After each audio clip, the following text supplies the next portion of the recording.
Hello, everybody. I am Mel Barrett. I'm Rebecca Lavoie.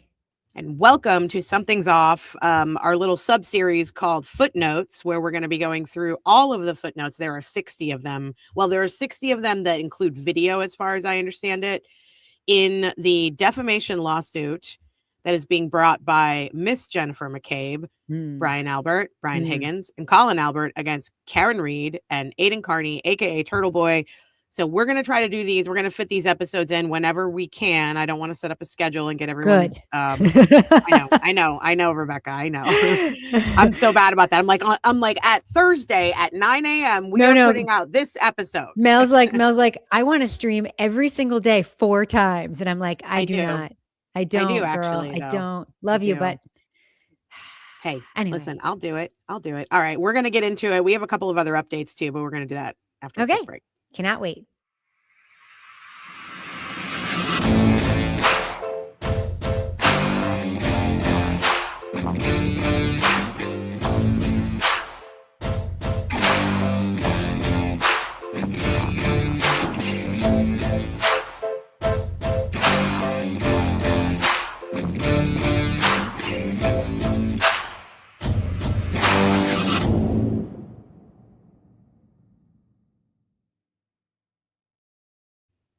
Hello, everybody in the chat. I look like a boy today because I just finished up with tennis and I did not have a chance to put my face on. No, you look like Janet Jackson from the Rhythm Nation video. Is what you look like. No, I look like Erica Kirk.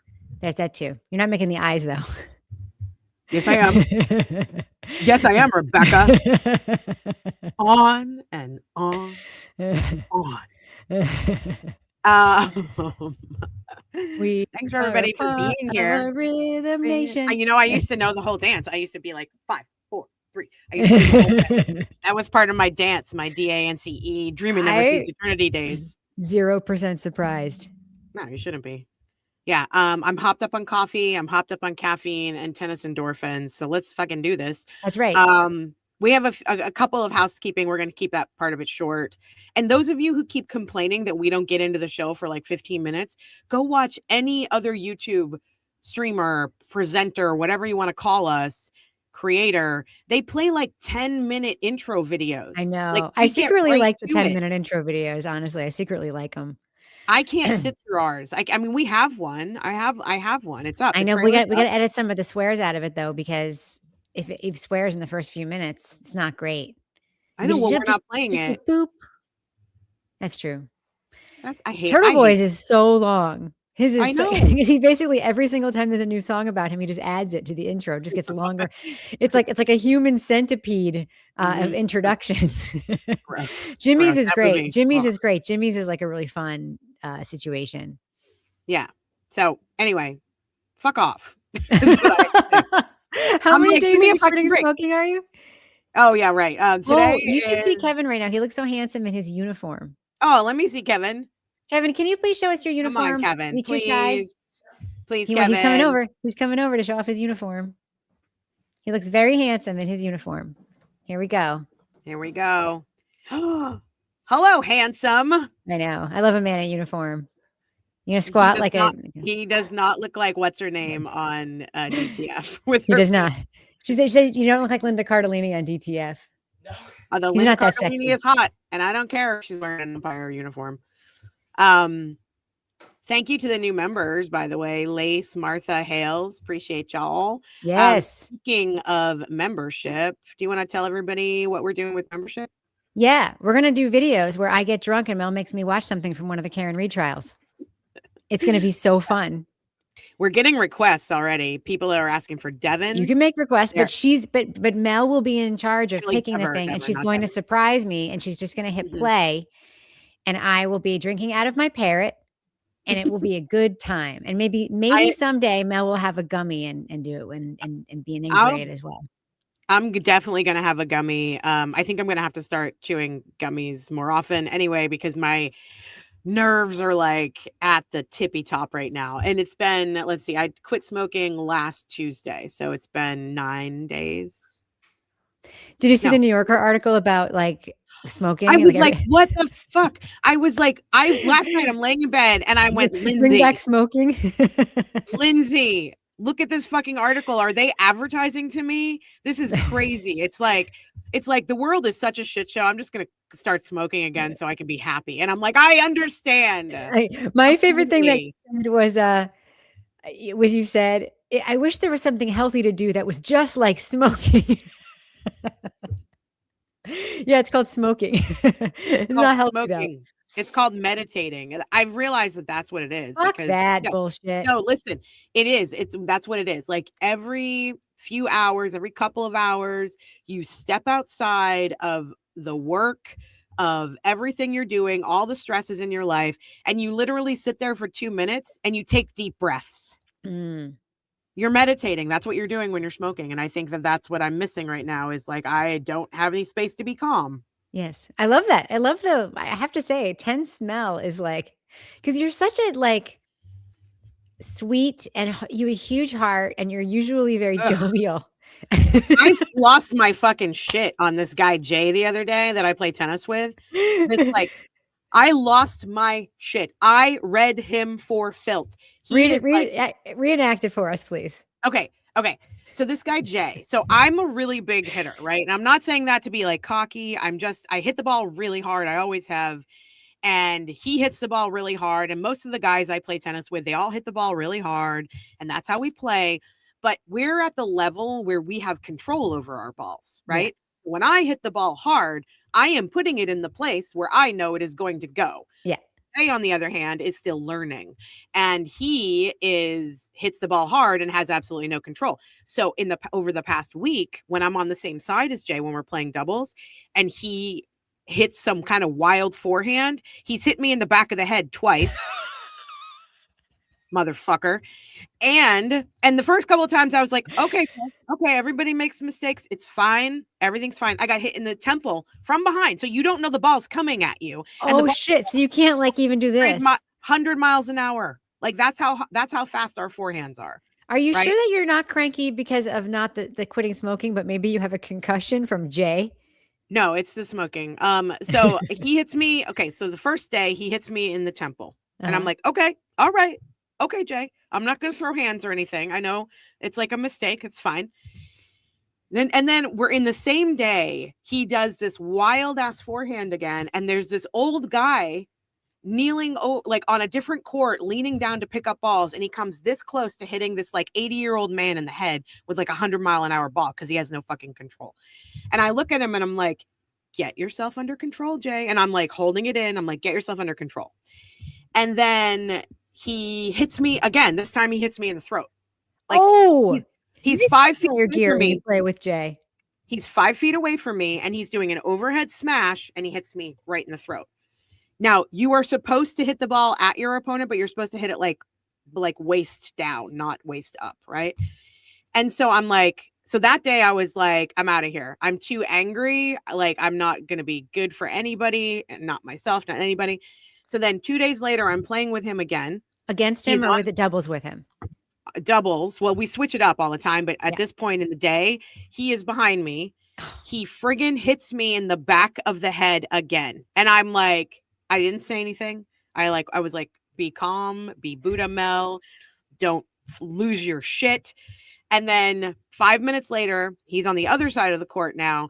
And this guy's like 6'5". I'm 5 feet tall. It doesn't like our height. Mel is so short, guys. Mel is so short. It doesn't matter though. We both hit the ball really big. But the problem is that when someone's 6'5" and they're winding up, that ball is going to come straight at my face. Yeah. And he's only 5 feet away from me. So there's no need to do what he's doing. He's got, some men have ego problems.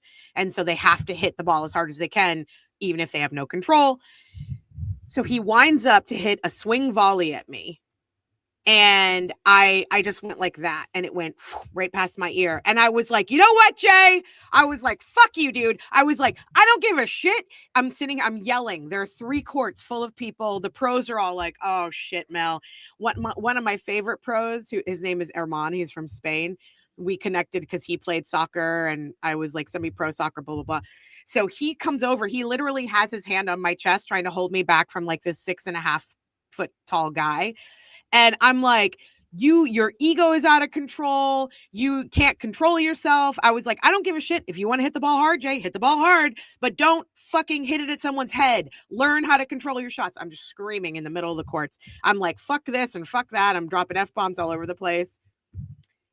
So I did that. And Jay was, I had to go up to, he still didn't get it. I like walked up to him afterward and I'm like, listen, I don't care. Hit the ball as hard as you fucking want. You're allowed to do that. You should do that. Learn some control. I was like, if you don't know how to hit the ball with control, then you don't know what the fuck you're doing, and stop hitting the ball so hard. Sounds about right. So that's what happened. Jay. We should make a sticker for, we should make a merch for Jay. Control your ball, Jay. Control your balls, Jay. Yeah, control your balls, Jay. Oh, my watch is telling me to take a break now. Should I go? No. I just got this Garmin watch because my friend's daughter works there. And I got one for Kevin for baseball because he runs around a lot. And I'm like, he would like this because he needs like a dopey looking watch for baseball anyway. And so she sent this one for me because I don't know, she's super, super, super nice. And I love it, except that it's telling me to do all kinds of things. Jay. I know you're getting amped up because of the story. Can Jay be an enemy of the pod? He can. Yeah. I mean, I wish he wasn't. Of the pod. Hi, Broken Baker. He needs to learn how to control his balls is all I'm saying. All right. So back to membership. I'm going to have you teach me how to start the streams on Monday. We're not doing that shit today. Just FYI. Why? Are you tired? No, I just don't want, I want to be taught by a more benevolent Mel. You're the one who told me to recount that story. I'm putting a toothpick in. I know. You're the one who told me to recount that story. I did. I love it. Right. I love it. You know, there's something about other people's tantrums it wasn't a tantrum that you just did. Other people's negativity and anger. When it's not directed at me, but I get to hear it firsthand. Like when Kevin rants about the neighbor he's suing, or like when whatever, I'm like, go, tell me more. Tell me. I hate being yelled at. But I love when other people are being yelled about to me. Yes. It's like one of my favorite things. I know everybody that was there was probably really embarrassed because I was going off. Like I was going off. But he had hit me. I said to him, I'm like, this is the 4th time you've hit me in the past week because you don't know how to control yourself. Get your shit together. And all the women were just like, oh shit. It was really funny. But I like what you said about that is you didn't say you don't know how to control your shots. You said you don't know how to control yourself. That is the part I like about it. The ego with men. Yeah. Like, honestly, like because we play with the pros a lot, like the pros play in with us. And, you know, you should be smart enough to know that you shouldn't hit the ball to the pro because they are better than you. They are always going to be better than you. Right. The men, that's why they're the pro. The men can't help themselves. They have to like test the pro to see if they can get one past them. And they always fail. And every time they do it, I'm like, yeah, hey, great job, Jay. Why don't you keep hitting it at the pro? That's fucking smart, dude. Nice job. We lost the fucking point, jackass. You know? Dude. So anyway, okay. So can I just explain this live thing to you? It'll take 1 minute. Oh, fuck. The live golf thing? I guess. I mean, I know about it. Okay. I knew when it happened. I want to explain it to you. When it happened. No, I want you to explain it to the audience. When it first happened, I was like, who are these fuckers who are signing up with this shit? Saudi Arabia. That's who. Saudi Arabia has come in and they are ruining sports. Okay, so let me just explain this like briefly. So there's golf. They did it with soccer too. Yes, there's golf. There's the PGA, which is like it's like the USTA. It's like the big league that all the golfers play for, right? The PGA, they're the ones who run the tournaments. There's the US PGA. There's the European League, but the PGA is like the organization that runs all the tournaments. The players have like juice in it. They can sort of negotiate stuff. Rory McIlroy's been great for that, by the way. There's like 156, I think, players in the GPA at any given time. I think it's about right. Anyway, a few years ago, about 5 years ago, Saudi Arabia decided to sports wash their own asses. You know what sports washing is, folks? It's when a country with horrible human rights abuses does a big sport thing to have people look over there and not over there, where they're like beheading people and killing women and bullshit. So like Qatar had the World Cup sports washing. Like this happens all the time. So Saudi Arabia put like $1 billion into this golf league. And the way that it works is you didn't have to win tournaments to win more money. They would just fucking pay people to play. So they started offering these golfers from the PGA huge contracts. And Phil Mickelson, who a lot of people used to really like, I used to like him a million years ago. I kind of stopped liking him when he didn't really do enough, because Phil Mickelson, you know how when a black athlete is really, really good, and there's a white athlete that's really, really good playing against them, and like part of America roots for the white one, like just because they're white. There's a lot of that with Phil Mickelson that really bothered me when Tiger Woods was ascending. But anyway, Phil used to be fine.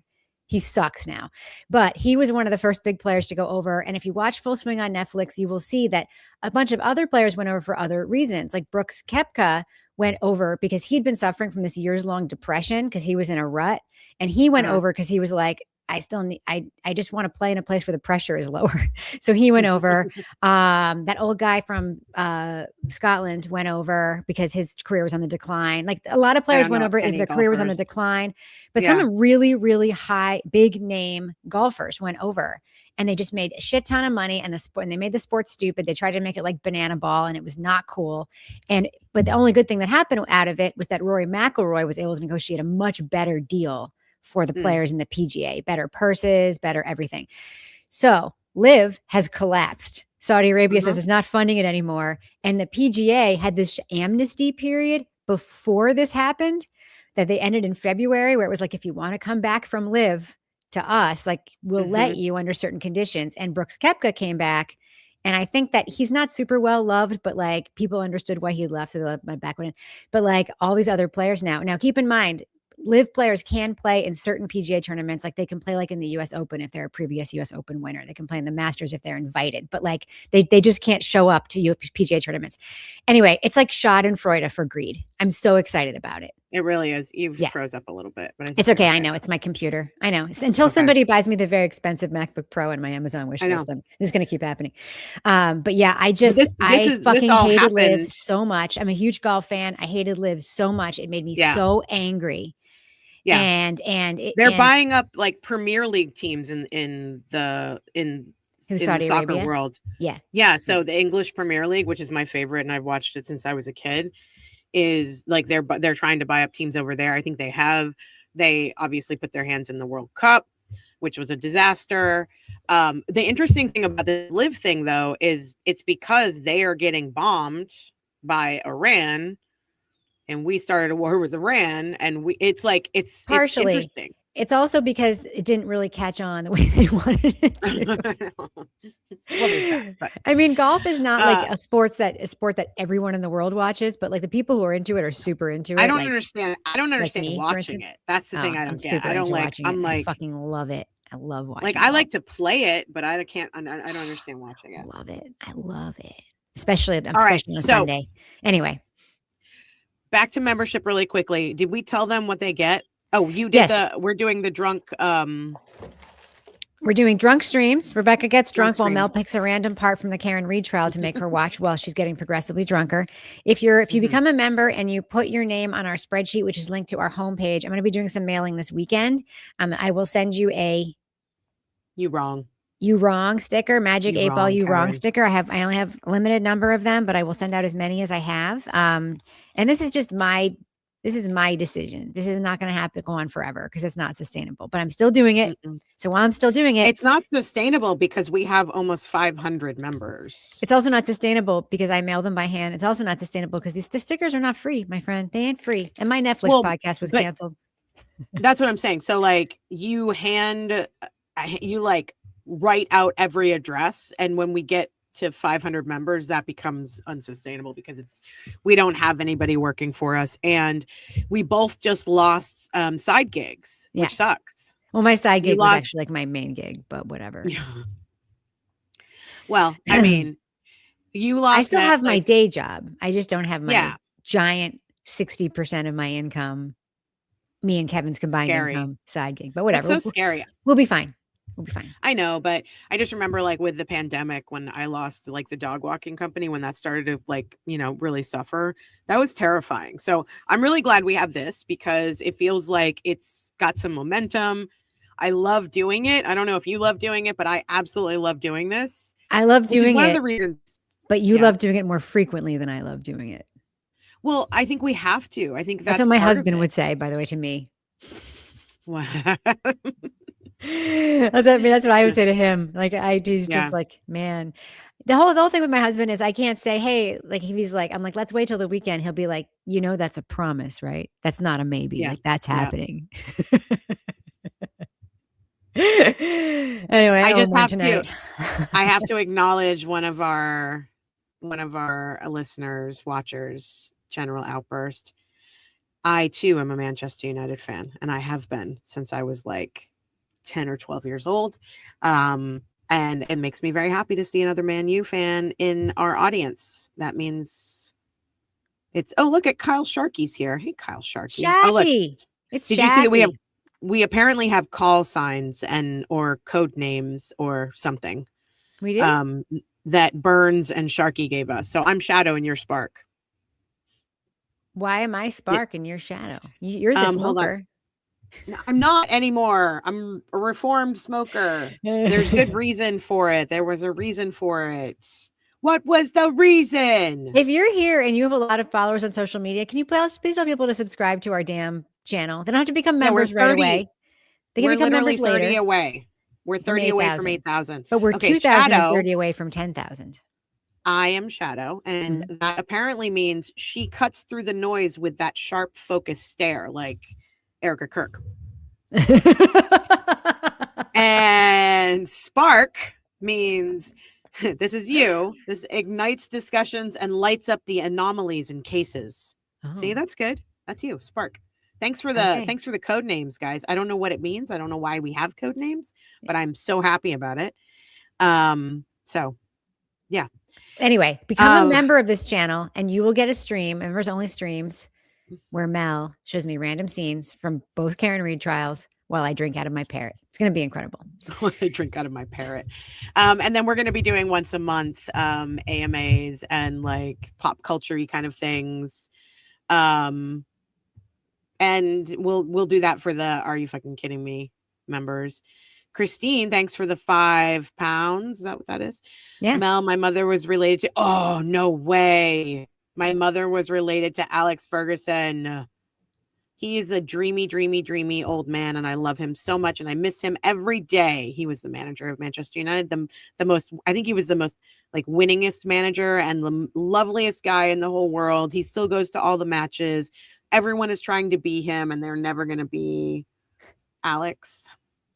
So anyway, what else do we have going on? We have our Amazon wish lists out there. Both you and I both put one together that are just like dream lists. And I wanted to say before I go for the millionaires further, among you. Do you know? Not necessarily, because I got a lovely gift yesterday and a lovely gift today. Somebody from Somerville sent me some fluff, which I thought was really great. So I just want to say thank you to Lindsay for that. But I got a little can of fluff. And then today, some lovely person out there sent Ruby this huge fluffy dog bed, and I don't know who sent it because they didn't put a note or anything in there. So if it was you who sent Rubes a big fluffy dog bed, she loves it. She immediately jumped in it and was just like rolling around and like putting her face in it. So she's very happy. Cute. I know. Thanks for becoming a member. So yeah. Thank you guys so much. And please make sure if you want to, I mean, you obviously don't have to, but if you can put like a little note in, if you're getting something off the Amazon wish list, like it means a lot to me to receive that. I know a couple of people have sent things through the post office box. And I just want to remind everybody on Wednesday next week, late on Wednesday, I am leaving to go to Scotland. So I'll be gone for a week, which means that if you've sent something to the P.O. box and it's not there before next Wednesday, I won't be able to open it. I won't be able to go get the package until I get back. So just wanted to let you know about that. Okay. And she loves that package. So yes. Control your balls. Mel's got to teach me how to run the stream while she's gone. It's going to be very exciting. It's going to be a disaster, but it's going to be fun. I have a backup co-host if I can't book the people I want. My backup co-host is Kevin. He has to wear his umpire clothes if he's going to come on. So cute, right? So cute. So cute. He's so very cute. That's why he's going to get it tonight. Good for you, Kevin, and your giant dick. Okay. So there are a couple of things that I wanted to talk about. First of all, we don't need to talk about Erica Kirk. I think it's been talked about enough. One thing I would like to talk about, and this is not about politics, y'all, so don't go crazy. I am going to play a very short clip from CNN, but the content doesn't matter. It's what happens that matters. I want Rebecca's take on this as a journalist, because there are a lot of things happening here. And I'm using that term lightly, not for Rebecca, but for one of the guys that's in this clip. I would love to understand your thoughts and feelings about what happened last night on Abby Phillips' NewsNight. I almost said Newslight because that's the name of my show. Show me. Show me. Based on this show. I know. Okay, hold on a second. I got to pull it up. Okay. All right. We're not talking about the politics here. We're talking about journalism. So ignore the content. We're talking about the behavior. I think. Look at these. Who are these? Oh, that's Geraldo. That's Kat. This guy on the right is a Republican, or was a Republican. Kat looks like Jeanette McCurdy from iCarly in that shot. She ran for Congress. She didn't win. I think she's from Texas. But anyway, here we go. Ready? Mm-hmm. Us for 47 We all years. know that Scott Jennings is more than happy to defend a war with a country that starts with the letters IRA that we are currently failing, that is going to put us trillions and trillions of dollars more in debt. I was only a few years old while you were in the administration defending prior endless wars. Now this war is failing. 8 weeks is endless to you? Okay, you said it was going to be 4 to 6 weeks. You have the attention span of a gnat? Homie, I debated you on TV 4 to 6 weeks ago, and you said we were weeks away from it. Now you're making condescending remarks because you can't defend the fact that this war is not going your way. Wait, one more time. Not going Name your way. one political concession. Name one political concession. Whoa, Honestly, I'm not going to have this guy's everybody hang tight. Honestly. Okay. Get your fucking hands out of my face, he said. Scott Jennings lost his shit. I would like your opinion. I think as a journalist. My opinion as a journalist is that these shows are not journalism. They're right. not. Any show that has people sitting around talking about stuff and just giving either their opinion or their party's opinion or reading from the memo notes of the day, that's not journalism. Sometimes it's news analysis, but it's not even that. This is just entertainment, right? And if you're going to participate in entertainment, like when I went on Court TV, even that, not journalism, it's entertainment, right? Yep. If you're going to participate in entertainment, let people around you entertain and be a big fucking boy about it, and don't be a goddamn baby about it. And what really strikes me there is it's like, I mean, they know, I mean, he is usually the one that other people hate on the show, right? Oh yeah, for sure. Yeah. Sorry, I keep freezing. Anyway, okay. Yeah, and it's really rich that somebody who's made his whole career on newsotainment can't take it. That's my whole thing. When people can't take it, I don't like that. Like all of the people that we like in this space who other people hate, the difference between the people we like and the people that I generally don't like is the ones that we don't like can't take it. They can't take criticism. They can't take pushback. They can't take jokes made about them. They can't take whatever. People with a goddamn sense of humor and an ability to get through the world without being a giant fucking baby. Those are the good guys, in my opinion. Yeah. And so that was wild. I mean, who's the young guy? Who's the kid? Adam Mockler. He's amazing. I love him so much. All right. Well, he's also, by the way, I also think what he's doing is also really toxic. I think that talking about real world events in this way is very toxic, period. And I think that, he was just doing what the show demands that people on the show do. Yeah. And Scott Jennings has certainly done that a bunch of times. I've seen Geraldo Rivera do it a bunch of times. Geraldo, man. Remember when he tried to open Al Capone's vault and there was nothing there? That was great. Did you hear? I didn't play the rest of it, but right after this, Geraldo was like, I just thought I felt like I was right back on my set when the KKK rally was happening on my show and everyone was fighting about it. And I was like, okay, Geraldo. Oh yeah. There was a whole KKK thing on Geraldo. I know. Geraldo, there's a great podcast, by the way, about Jerry Springer. It was done by Leon Neyfakh. It's so good.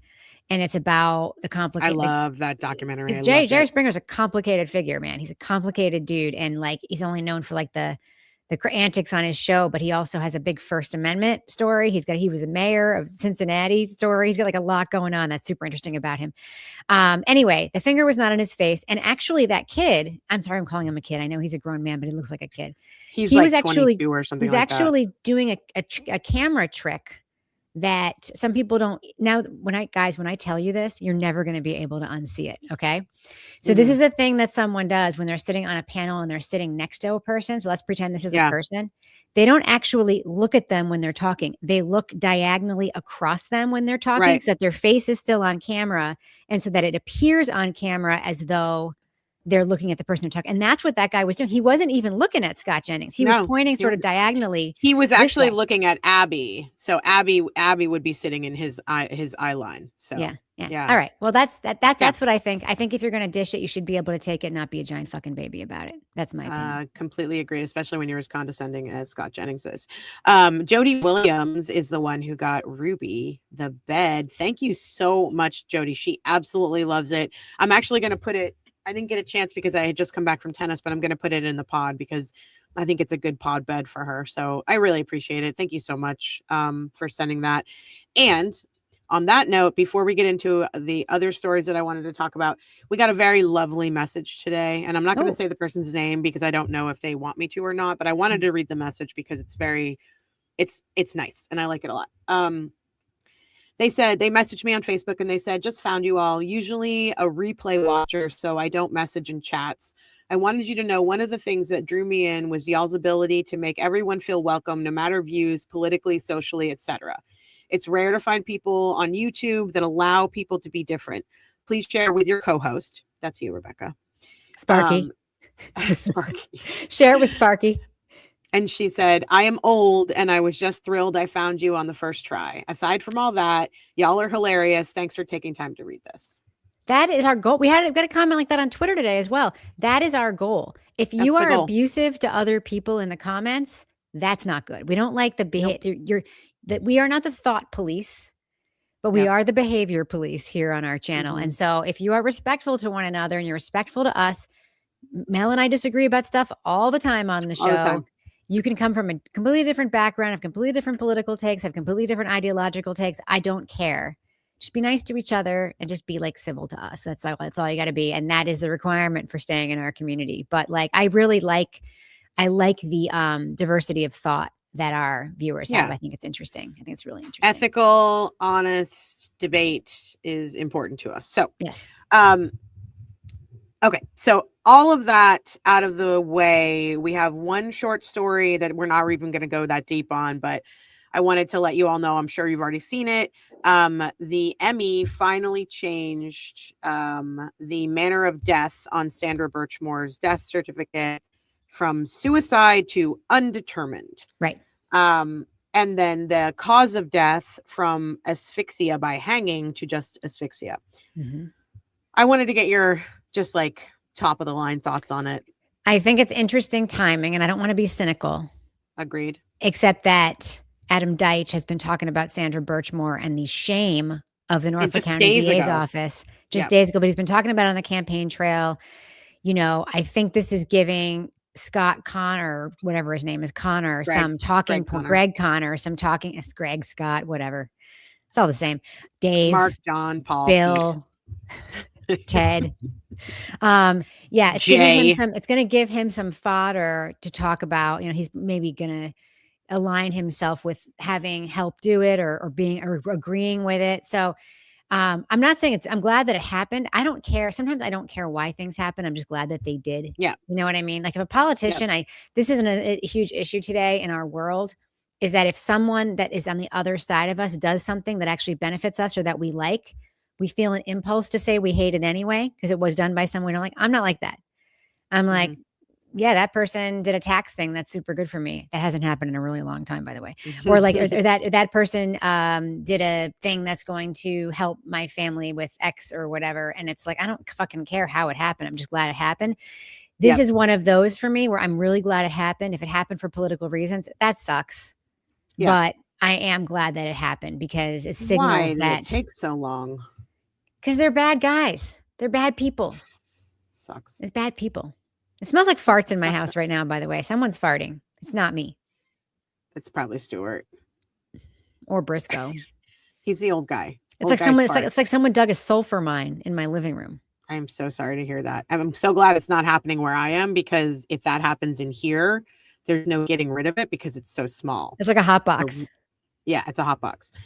So the only other thing that I saw that was news this week was that Karen Reed is also, the judge has ruled that she's allowed to use Michael Proctor's texts in the other 2 civil cases she has going on. So, we have O'Harry in the comments who's not being nice or civil. So I think O'Harry's got to go. Yeah, O'Harry's gonna go. Okay, I'm banning you. You're deleted. Goodbye. Did you also see that the same judge who's overseeing the O'Keefe's suit against Karen Reed, that judge that we love with all the patience in the world, who's just like, kids, this is going to take a really long time. He's also been assigned to the lawsuit where the House defendants are suing Karen and Turtleboy. Love that. Love that for them. So that's interesting to me. That happened this week. I'm really excited about it. But let's get into what we are here to get into. So this series is called Footnotes because, so what was it, 2 weeks now, a week ago, a defamation lawsuit was filed against Aidan, Kearney, and Karen Reed by Jen McCabe, Brian Albert, Brian Higgins, and Colin Albert, a portion of the Haas defendants. And in this 60-page or 50-page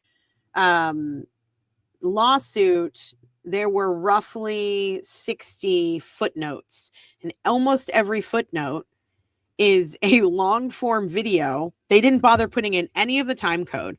So I'm sitting here going, I need Terry Dunn for that. Seriously. Rat. Are you getting any flack? Are you getting any flack for those comments? I don't work for Netflix anymore, so but I'm very comfortable. Can you tell the audience what you're talking about? Because as we covered on the stream the other day, McLaughlin from the DA's office sent Terry Dunn, who produced the documentary Body in the Snow documentary. You know, you might remember that they put in a motion to get all the raw footage from all of these documentaries and interviews that had been done, because I think that they thought off camera, Karen was like, I did it, man, but thank you for making this documentary about me anyway. Of course that didn't happen. But one of the things that Laura McLaughlin asked Terry Muir for, Terry Muir initially was like, as you know, I'm protected under the California journalist shield law, whatever, here's all the stuff. And then in an email, McLaughlin writes to Muir, do you have any footage of Karen Reed and her team socializing with the experts from ARCA? And Terry Dunn Muir, instead of saying what a real journalist would say, which is, you have all the material. That was what I was asked for. Have a great life. Like, I'm not going to do your prosecution work for you. Yeah, I'm not going to help the prosecution or help. Yes. Yeah, I mean, it's like, send the material, right? She was like, yeah, you might want. We filmed that day with 3 camera setup. Blah blah blah blah blah. This is the timestamp that you want to look at. And I'm like, that is rat activity right there. That is some rat stuff. Yeah, and it's it really made me angry. And that is where the ham sandwich cross-examination came from. It came from that footage. So Terry Dunn Muir is partially responsible for the stupidest line of cross-examination that we saw during this the Karen Reed trial. I haven't gotten any flack for it. No. Even, I mean, Kevin is always telling me to be measured, but he heard me call her a rat, and he's like, yeah, it was pretty rat. Yeah, ratty. It was ratty ratkins. Ratty ratkins. Okay, so what we have here, and so yes, the people who are suing Karen Reed and Turtleboy, they didn't try to do the judge or anyone else any favors by putting time code in these footnotes. And I'm sure many of you have watched Melanie Little. I think she went through all of these in 4 parts. Other people have gone through them as well. We are also going to go through them, but we obviously have a very different perspective because we are not lawyers. We are not law tubers. We come from a more storytelling, journalistic side of things. So we're going to be responding to these footnotes from that perspective. I, however, am not going to play the whole 5-hour or 4-hour stream between, for Turtleboy every time that one of these pops up. We're going to talk about the context of it. So the first ones that I have, let me just pull my notes up here. I have pulled all the footnotes, and the first one is, this one's a good one. Oh, so someone just called me on Twitter a vacuous and despicable panhandler full of self-loathing and hatred. And then they put up my super cute banner photo of me at the Encore in Boston wearing a flower dress in front of flowers. Thank you. I appreciate your pointed commentary. Yeah. People are awful when they are anonymous on trolls. Be computer. trolling, man. Trolls be trolling. I have a question for you. Have you so a lot of the footnotes that we're gonna go through in this little series, some of them are the actual posts from Turtleboy Daily News. And I went to a couple of them today, and I'm getting 404s.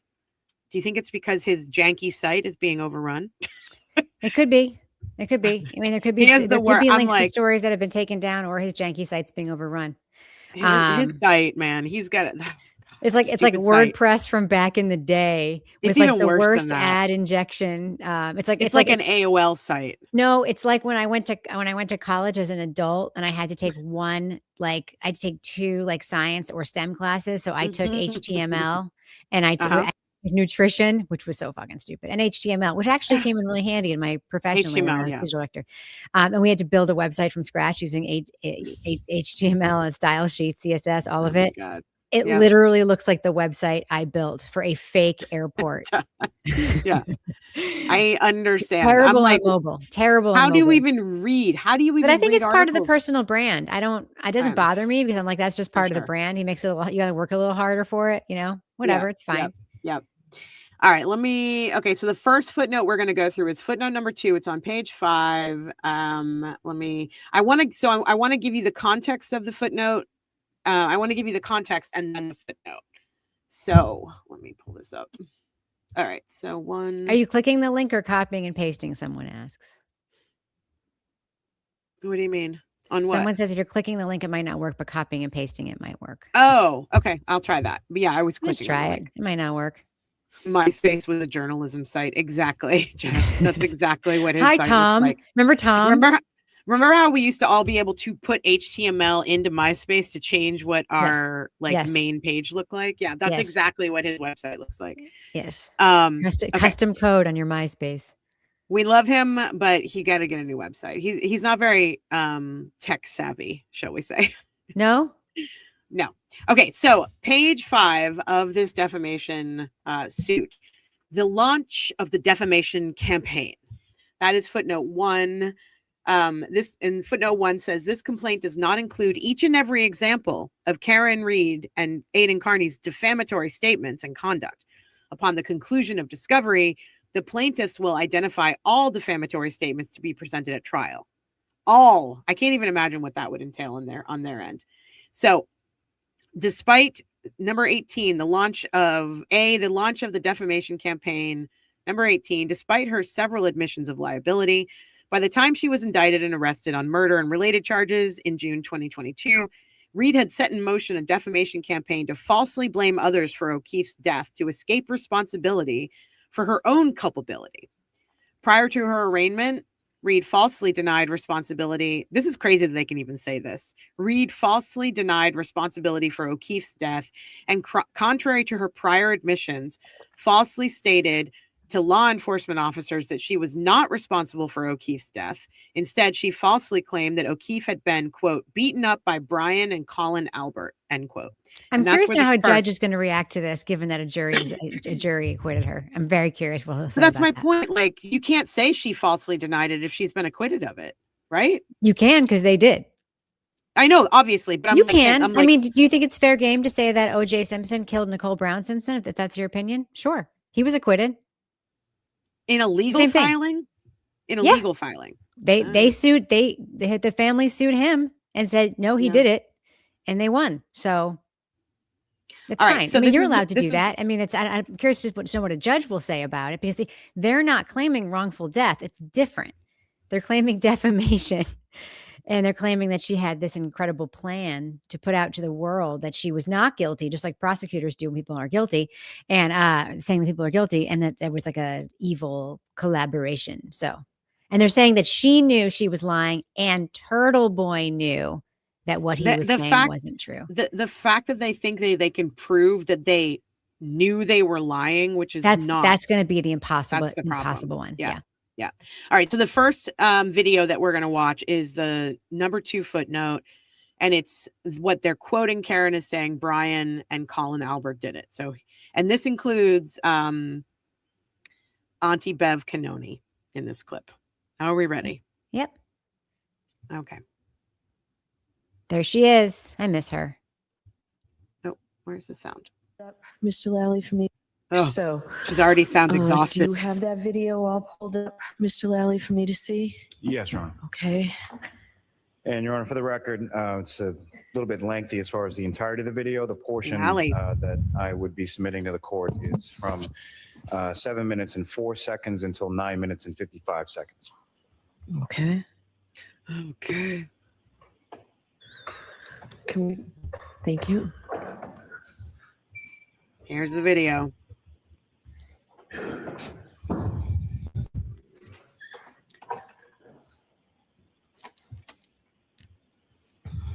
So we locked up the house. The back door, we just did the lock. It's Yuri Buchanan talking. Can you explain to me what the process is right now? Absolutely. So you're going to be booked just last time. Go through the same process. It's going to be a little less. Hit pause. time-consuming. Hit pause. You're not going to do major cases. All right, hold I'm on. sorry. Hit pause. Yeah. Can we talk about the meta nature of this? Was Yeah, this can I video just say- taken from a court stream on YouTube, or was it taken from a court TV broadcast of the YouTube of the trial on YouTube? So, hold on. It's even more meta than that. This is the video I was talking about the other day that the trooper who's wearing body camera was recording. Yuri Buchanan is standing off to the left. This was blurred Right. in the FOIA dump, but not here in court. Got So it. from how I understand this, let me see. But we're watching people watch a video that somebody else made. Like we're watching people watch a video that a network streamed from a fourth source. Like it's like 4 layers. It's like Inception. Yes. So, court TV video from police body camera shown during Karen Reed's pretrial hearing shows her talking about her cracked taillight. So we are also watching a court stream, and Yes. then inside the courtroom they There's are a showing TV. this on a TV, Right. and we are zoomed in and watching it on the TV in a court stream. And people who are watching us watch a thing that other people are watching that came from a stream. It's Yep. incredible. Okay, sorry. I just wanted to point that out. But also, this was all blurred in the FOIA. So Mm. I don't understand why they blurred it. Also, these videos are coming from, as far as I understand Probably it, because his Colin passwords are all in Crawford. those stupid Post-it notes right there. Right, exactly. And I'm hoping someone zooms in on his phone too, because his phone, he tries to cover his body cam. He picks up his phone and his camera's pointed right at his phone. And it's just like, yeah. So anyway, Nudes? so this is the first footnote. There's probably nudes somewhere, I'm sure. It's not the first footnote, it's the second. Booked and you go through this portion of it. We'll let you make a phone call just like last time. We'll make a phone call. Your parents will be able to bring you whatever other additional need, things that you need. Yeah. And then tomorrow morning, you'll go and be arraigned at Norfolk Superior Court on the charges that were. I'm sure you'll go over the charges again with you on the warrant. But I'm on bail, so how can I be spending the night here again? All right, so This I'll is the just put up you on charge. motion This to- is after they up as charged long her. as it's not gonna interfere with you. You ready to go? Yeah, I'm just waiting for Ram to. Okay. So, initially, your arrest was on probable cause out of the district court, okay? So the charges that you were arrested on initially were out of district court, out of Stoughton District. That's where the arraignment was district level charges. Today, grand jury indicted you on these charges, which is second-degree murder, vehicular homicide, and leaving the scene of a death.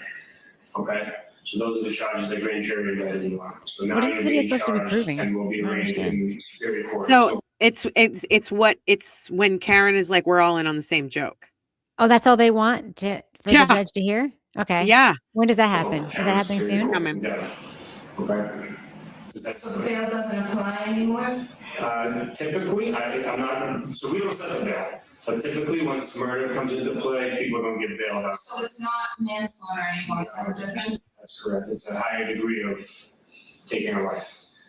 Okay, so those, Right that's the charges that you're being charged with now.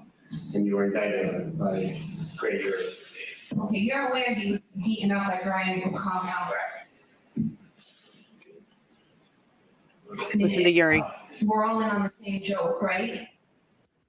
My taillight is cracked and jaw is pulverized. Okay, you need to abide by the rights that were afforded to you, okay? So you can talk if you want. If you want to talk to us, shit. Fine, we'll listen, but you were ready to give you your rights, okay? Hit And pause. I'm sure he's gonna do it again. All right? Okay, so that's the part we wanted to hear, right? Only thing that is the footnote is when she says Brian+Colin Albert. Beat him up, yeah. He said, you need to abide by the rights that are afforded to you, meaning stop talking. Stop talking. It's unusual for a cop to tell somebody who's charged with murder to stop talking. Like that is, unless you have a very ethical cop who's like, which we know these guys aren't. They just wanted her to not say it because they knew it was being recorded. They wanted to not have this on film. That is exactly what I said the other day when we were going over, we were talking about the document dump. Listen, it's not even what he says. Listen to the pregnant pause after she starts talking. I heard it's like he takes a full minute, like, I've got to think about what I have to say here. I don't know. I can't respond to that. So the way I'm going to respond to it is tell her to not talk because it's her right to not talk. And he doesn't say you have a right to not talk. He says you need to abide by your rights. What a telling comment that is. He did not want, that's what I said the other day. He does not want that on. He knows that this trooper is standing here and has his body camera on. He knows it's being recorded, and that's why he says what he says. Dirty ball there. Yep. Give us Hold on.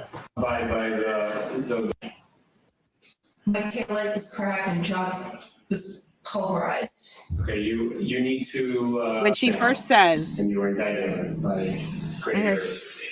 You're aware he was beaten up by Brian+Colin Albert. To me, that pause says like more than seconds. anything. Yeah. That says more than anything. Okay. So this was what I'm interested in here as well is Beverly Cannoni's response to this. Okay. Who was the arresting officer? All right. How long is the entire tape? So that is going to cut into our weekend. Who was the arresting officer from the barracks. So it goes, I believe, at least 90 Lally. minutes or so. He actually looks pretty good there for him. Right. Do you have the entire, we're not playing it now, but do you have the entire video? All right. I would like it for identification. Sure. I'd also like a copy of it so I can view the whole entire thing, put it all You're in not going to view context. that whole I never thing. like to see just sections. Listen. Can I get that for the weekend as well? I don't like sections And except when it's just screenshots of text think messages, and then I love that it. sort of preliminary stuff was more meant as context for the court. There's certain discussions about court procedure and things that I don't think should be put in front of the jury. All right. So that was my concern as well. Okay. So it's something I'll watch a few times. Bullshit. And not on the weekend. You won't the whole thing as well. I'll watch it as soon as I have a glass of white Zin in my hand and I'm at the Cape. Listen, she's exhausted and the first trial hasn't even started yet. And Lally looks good. If you compare, he has no idea what's about to hit him. If you take a screenshot of that Lally versus trial 2 Lally, they look like different people. Yeah. So that's okay. So again, here's where I think that the lawyers for the half Haas defendants are really fucking up here. This is the lawyer that they have that's like the guy who went against Alex Jones, right? They are asking probably one court, of the easiest defamation cases that was high profile in the history of the world. And today, on video InfoWars was he finally, and InfoWars was finally, for the first time in 27 years, shut down today. Yeah. So these lawyers are asking. It just means he doesn't look as bad. He looks good comparatively. Jesus, Rebecca, don't compliment Lally. Don't compliment him. I think he looked fine there. He looked like a normal guy. He had a new haircut. I think it was pre-trial. He was getting ready for the trial. He had no idea what was about to come over the next 2 years. So the big mistake they're making in these footnotes, I think the footnotes are going to fuck them, honestly, because they are asking the court to the next footnote I'm about to show you. The entire video is almost 5 hours long. We're obviously not going to play the whole 5 hours. They don't give any time code. So if you don't know the context, if you don't understand what you're watching and where something might be in the video, you're going to be listening to the whole thing, which is going to give you a lot of information that is not in this thing. And it's only going to help Aidan Kearney, and it's only going to help Karen Reed. So I'm like, why wouldn't you guys put time code in this thing? Why didn't they put time code in this? Because they're losers. Hey, can you just excuse me for 1 second? I need something before you play this. I'll be right back. Great. Is she coming back? She's going to come up back with the parrot cup, I think. She like went off the screen too. She's going to come back with a parrot cup. She's going to get drunk. Yeah, this is going to cut into Bev's White Claw weekend. There's no way she is watching this several times. Well, that was sorry. I need to gird my loins. I'm having myself a sun cruiser. I was like, she's coming back with her parrot cup. I know she is. I'm not. She's my tall can, my tall boy. Okay. So let's get into, okay. So that was the first one. We're all in the same joke. And then, and I'm saying the first one, but it's actually not the first one. It's the second footnote, but it's the first one that we're showing. So the next one is footnote number 3, page 6. Okay, so this is an interview that Andrea Burkhart did with Aidan Kearney right after the second trial, after she was acquitted. So this was June, I think, of 2025. Doesn't really matter. The footnote surrounding this one is, let me pull it up, number 3. Okay. Andrea Burkhart is a law tuber? Andrea Burkhart is an attorney and a law tuber. Okay. Yes. So this is still under the launch of the defamation campaign in the lawsuit. Yeah. In the filing. I don't know who anybody is. Don't give me shit. She's great. Andrea, Okay. you'd really like her. You should watch some of her stuff. She's really great. Okay. Andrea Burkhart. Okay. So number 2, as of April 2023, Kearney and Reed, through an intermediary and Reed's counsel, began communicating with one another to further Reed's defamatory scheme against the plaintiffs. Kearney describes the intermediary as, quote, a copy and paste vessel that just sent messages between, end quote, Reed and him. Natalie the German. So Natalie the German. So I want you to keep in mind that this one little tiny footnote with that quote comes from this 4-hour-long video. Yeah. And it happens at the beginning of the video. So if you don't know that, you're never going to find it, So what I'm going to do is, let me grab the time code. Time code is 1949. What I'm going to do is I'm going to go back just a little bit so you can, it's sort of how Turtleboy became involved. So I want us to watch this. I know how he became involved. He read the filing. Exactly. He got a tip and then he read the filing. Yep. Let's see. Okay. Here we go. We're going to go back just a little bit. And we're going to do 1.5 speed. Is that okay with you? Fine with me. Okay. I also have the transcript up on the side. So if it helps anybody to read along, that'll be there too. That's nice of you. Well, Okay. Here we go. So this is an interview on Andrea Burkhart. What? She's cute. She's really pretty. Isn't she pretty? She is. Even that stupid fucking face. She's really pretty. That stupid freeze-frozen face. I know. The arrest, move it to another court. Good bone structure. Good light. I'm like, so good light. I still don't really understand what the indictment is. So anyway, so she gets indicted, and then in April of 2023, on April 12th, I saw a blurb from NBC Boston, and it was like something about a Google search, and that the lawyers for the woman charged with killing John O'Keefe claim that someone else did it, and that there's a Google search to back this up for how long to die in cold. And I didn't really understand the implication of it at that time. And I remember looking at it, and I took a screenshot of it because I do a lot of stories, and like day to day, I got a lot of people sending me story ideas, and I'm like, okay, that's one I might consider. That's interesting. I need to dig into it though. I have to dig it. So like, I need time to dig into this. So I put it on my to-do list on April 12th, and then a couple days passes, and then on April 17th, I got a message from a fella by the name of Brian Johnson, who is a retired Duxbury cop. And he tells me that, so there's this guy, John O'Keefe. I trained him at the Duxbury Police, because John used to be Duxbury Police. And so he said, you know, I trained him when he first got on. He seemed like a good guy. And, you know, it appears as if this Brian Albert guy, like everybody knows, everybody knows Brian Albert. He's a hothead and an asshole. He's not well liked in Boston police. And it looks like that she's innocent and she's been framed by these cops. And I'm like, and this is a cop telling you this. A cop telling me this. A cop who is gonna get your attention. who is very pro-police. Like who was a back the blue guy who likes my content because that's usually the angle that I take. And so I'm like, that absolutely gets my attention more than it would a private citizen because, you know, whatever. So like so he sends me Alan's affidavit, his 94-page affidavit. And I read the whole thing. And I'm like, every page, I'm like, oh my God.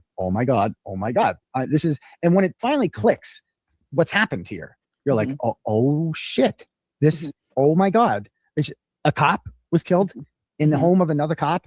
And then they blamed it on some random woman, his girlfriend. And now the other cops covered it up. Like, oh wow, this is the story of the century. Like I know what gold is when I see it. And this is gold, you know? And I'm like, so I make a post at like 6 o'clock that people have shared after she was acquitted. And it's supposed to prove that he thinks he's lying. On April 17th around 6 o'clock that say that again. This is supposed to prove that he knows he's telling something that's not true. That's amazing to me because if you watch this whole stream it's it's not a Turtleboy stream. This is Andrea Burkhart. She is asking good questions of him, solid questions, and he is telling you, I became involved in this because I read the court filings. Yeah. I read Alan Jackson's court filing. The thing is, you know what they should introduce? What's even more compelling is that when he and Karen Reed were on really bad terms, he was still like, she didn't fucking kill up John O'Keefe though. She didn't do that. Right. You think she did that? You're stupid. But like, even when like they really were on bad terms, and I'm like, if there was a moment where he would show that he didn't really believe it, that would have been the moment. Yep. All right, let me skip ahead a little bit here. So this is him just like how he got involved and when he published first. Bullshit, and I thought this was bullshit the whole time. The story never made sense. As it turns out, Jennifer Altman's like an OG FKR. Like she thought Karen was innocent back in like February 2022 when no one did. And so I have been making pro Karen comments on Facebook for quite some time now, and it caught the attention of a friend of Karen's by the name of Natalie. And Natalie so she goes, Natalie, can I get you in touch with Natalie? And I'm like, absolutely. And so I am in the middle of writing a story and I get in touch with Natalie and we're texting back and forth and I'm writing the story, but I don't have like a lot of pictures. I didn't know what Jennifer McCabe looked like. Her pictures aren't in any affidavits or anything like that. So she sent me pictures so I know what this person looks like. And, you know, it helps fill out the story. And little did I know, I didn't realize at the time, I was actually talking to Karen Reed, like, because Natalie was nothing more than a copy and paste vessel that just sent messages between the two of us. You know, so that line is the whole reason for this footnote, but there's so much in this video and you've got to find that. I know the time code because I have it, but you've got to find it in this 5.5 hour stream. Yeah. You know, it's interesting. This is like the smoking gun that the anti-Karen Reed people use to prove that, you know, the conspiracy thing or whatever. But the idea that a defendant would try to get the attention of somebody who would write about it, like this happens all the time. So Kevin and I wrote, you know, 4 true crime books together. We got letters when in that period of time we were writing from like 2008 to 2011 or whatever it was. We would get letters all the time from inmates who would find our address somehow. And or send it to our publisher, and then our publisher would send it to like Martin McMillan or whatever Random House, and they would send it to us. Of people trying to tell us their stories, people being like, "Please write about me. I didn't do X." This is the same fucking thing. This is no different than that. It's a person who asserts that they're wrongfully convicted, trying to get someone to pay attention. I guarantee that she tried other places too, and they didn't bite. Absolutely. Yeah. I mean, she's the one who found Alan Jackson too, and she had to get Alan Jackson's attention by, you know, we all know the story when she wrote the email to Alan Jackson. It said Boston cop. Yeah, and it's like she was really advocating for herself, which you have to do in these situations because no one else is going to do it for you. Right. And if you find someone to help you do that, like Turtleboy, who believes in you, okay. Here's the thing that with this whole lawsuit that I think is absolutely ludicrous. Karen and Turtleboy didn't have a deal. You know what I mean? Well, even if they did, it doesn't matter. That's allowed. No, but my point is like, she didn't go to him. She didn't go to him and she didn't say, hey, I did this thing. But I think with your journalistic reach and your personality, that we can tell this story in a way that points at somebody else besides me, even though I did it. Right. And you're going to be rich. I'm going to be rich. We're going to split the proceeds, blah, blah, blah, blah, blah. Nothing like that ever happened. What happened was that Karen Reed was like, dude, I am innocent. And he was like, I think you're innocent. And so they both started working that story to get that out there. And it worked. Can I give you my opinion as to what happened here? Always. Karen Reed hit the jackpot with Turtleboy. Yeah. Because he would print, if he could corroborate it, he'd print it. And so she was probably over the fucking moon and told her lawyers and everything, hey, there's this guy that if we send him info, he'll run with it. Like he'll run with it. So we need to keep sending him info. They're alleging that that's a conspiracy. No, that's just taking advantage of the fact that somebody was writing about and realizing that like she could send him a tip. If he could corroborate it in some way, he would print it. So he was, in fact, her sort of secondary like media. But, and I know that he corroborates stuff because I've talked to him before about stuff he hasn't reported. But, you know, she hit the jackpot with him because she found somebody who would tell her story. And that's not a conspiracy. That's a defendant trying to get their shit out there. So yeah, I love it. This is a good one. What's next? Yeah. And sorry. So sorry. I just, no, it's fine. I think that people don't often get to see, well, first of all, there's a couple of layers to this. When somebody is arrested and charged with murder, they often go to jail and to await trial. And if they can afford to pay out, if they can afford to make their bail or they have bail, they are then told by their lawyers, don't talk to anybody about anything. We will handle everything for you. So don't talk to anybody. So people get really scared that if they talk, they're going to screw up their case. Right. Karen knew that she was innocent, knew that there was a frame up happening here because of, and here's what I'll say about this as well. Even if there wasn't a frame up, even if there wasn't another group of people that were trying to, hide what really happened and blame it on Karen and all this stuff like that. Put yourself in the situation. I know I don't have to ask you guys in the audience to do this or you, Rebecca, but for other people that might be watching it who think that Karen is guilty or think that, something else happened, put yourself in Karen's shoes for a second and go, I'm not exactly sure what happened that night because I was so drunk. But I've got a person calling my lawyer saying, your client is innocent. She had nothing to do with this. The guy was beaten up in the house by Brian Albert, who owned the house she watched him walk into, and his nephew, Colin, who is the only guy in all of Canton that John had an issue with. And you're being accused of murder and you've got somebody calling and saying, we know differently. They're trying to frame her. Somebody else did this to John. You wouldn't listen to your lawyers. You wouldn't listen to anybody. You would be trying to scream this story from the rooftops because you need people to hear it and understand that you are innocent and that something else happened here and that you are being framed. But most cases. I'd like to respond to this comment. Alex Jones actually had 2 civil trials. He did go to litigation, and in court, he did not admit that he knew it was a lie, but then he would go on his live stream that night and he would admit that it was a lie. And whatever money they haven't received, he has lost a huge portion of his business because of that litigation. So that's inaccurate. Well, today, InfoWars was shut down. And it's now owned by The Onion. Somebody sent me a screenshot from the Give, Send, Go campaign. Apparently 18 hours ago, somebody gave $5 and said, Alan lies for Colin FKR. Alan lies for Colin. Allie lies for Colin FKR. Oh, anyway. Allie. So all I'm saying again is put yourself in Karen Reed's shoes. You have a hazy memory of exactly what happened the night before, but you know you didn't hit this guy with your car, or at least you don't think you did.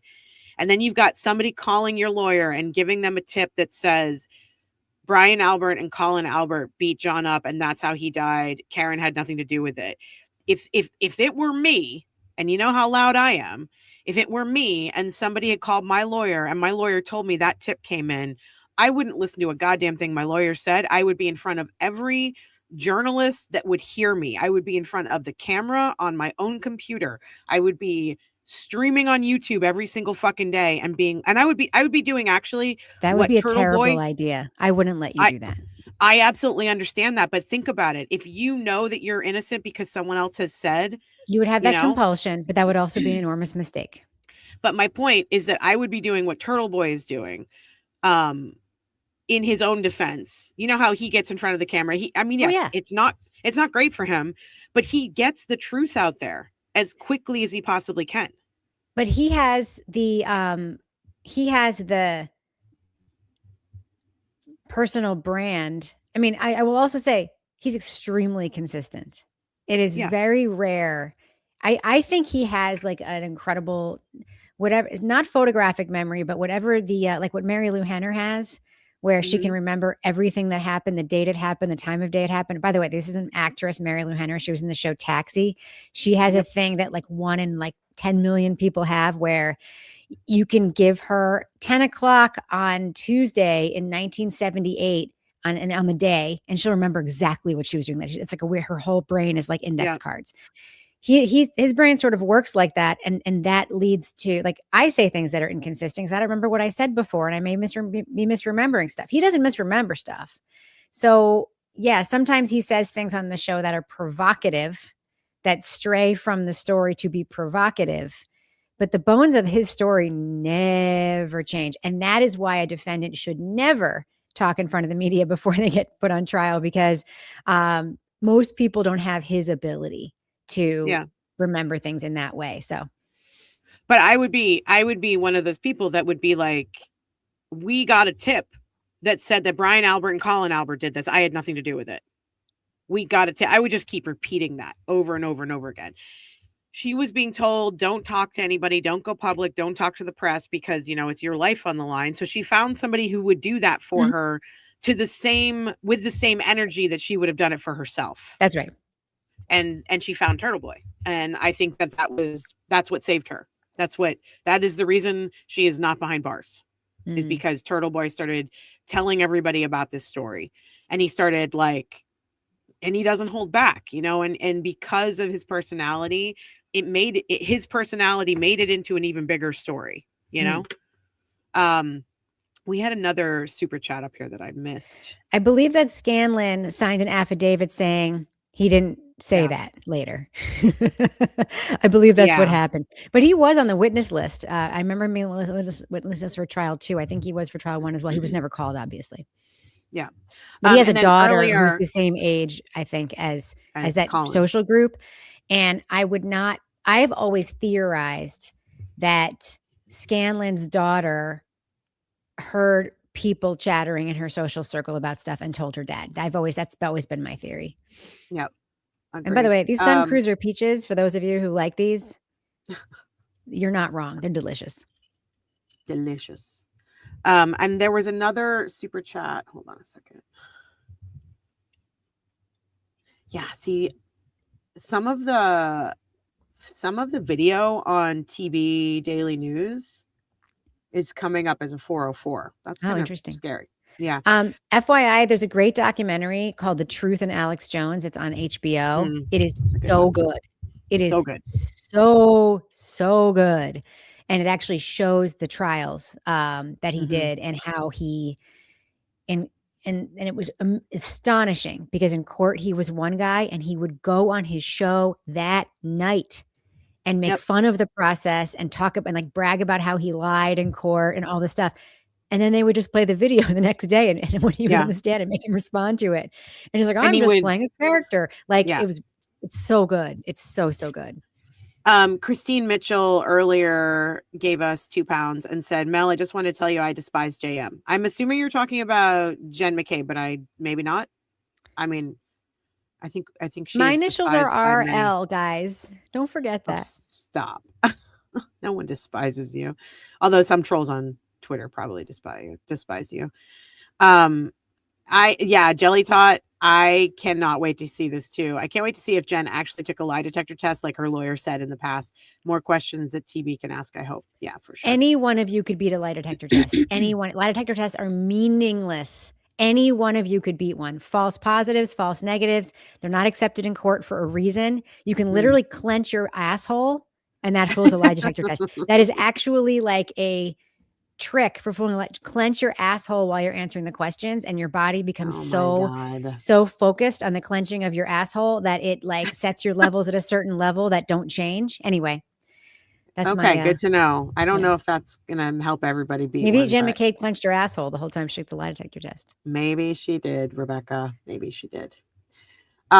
So the next footnote we're gonna go into. This is gonna be footnote number 6, even though I didn't put that in the episode description. It's okay. But I need to get back to. Hold on a second. I have to. How many of these are we gonna do? This is going to be the last one. Oh, okay. It's going to be the last one. Corrupt state trooper helps Boston cop. This is the first. Hold on. Yeah, he said she passed, but did he say the content? Yes, she passed the lie detector test where it was like, "Do your daughters play basketball?" Yes, she's being truthful. Mm-hmm. Are you just a regular mom? Yes. I'm just a regular mom. Do you drive a $95,000 SUV? Yes. Yes. Did you buy a couch for Lindsay Gaetani? Yes. I thought it was Kate. I thought it was Kate. Did you buy a $600 couch for Kate Peters? Yes. Do you have voodoo dolls in a bowl on your table of everybody on Karen Reed's side? Yes. Okay. All right. This next footnote. Have you had your snaggletooth fixed? Yes. Carrie said she had it fixed. I know. She didn't call it a snaggletooth. We did, but Carrie Roberts said on her interview that Jen McCabe had her tooth fixed, which was the weirdest fucking thing she could have said in that interview. No, you know what's so funny? This is how you know that Carrie really is a chalka, because she was only talking about Jen and the dentist office, like not wanting her to come in there anymore because they were getting so much shit. And she's like, because she was there to get a snaggletooth fixed. It has nothing to do with the story. It had nothing to do with the story. By the way, it is fixed. Jen was just like, shut the fuck up. She was like, God, fuck, Carrie. Jesus Christ. Stop talking. Somebody said, keep talking, Carrie. We love it. I actually completely agree with this. I completely agree with this. Carrie's like, Carrie, but it's the same way that I like when people yell at me, but not about me.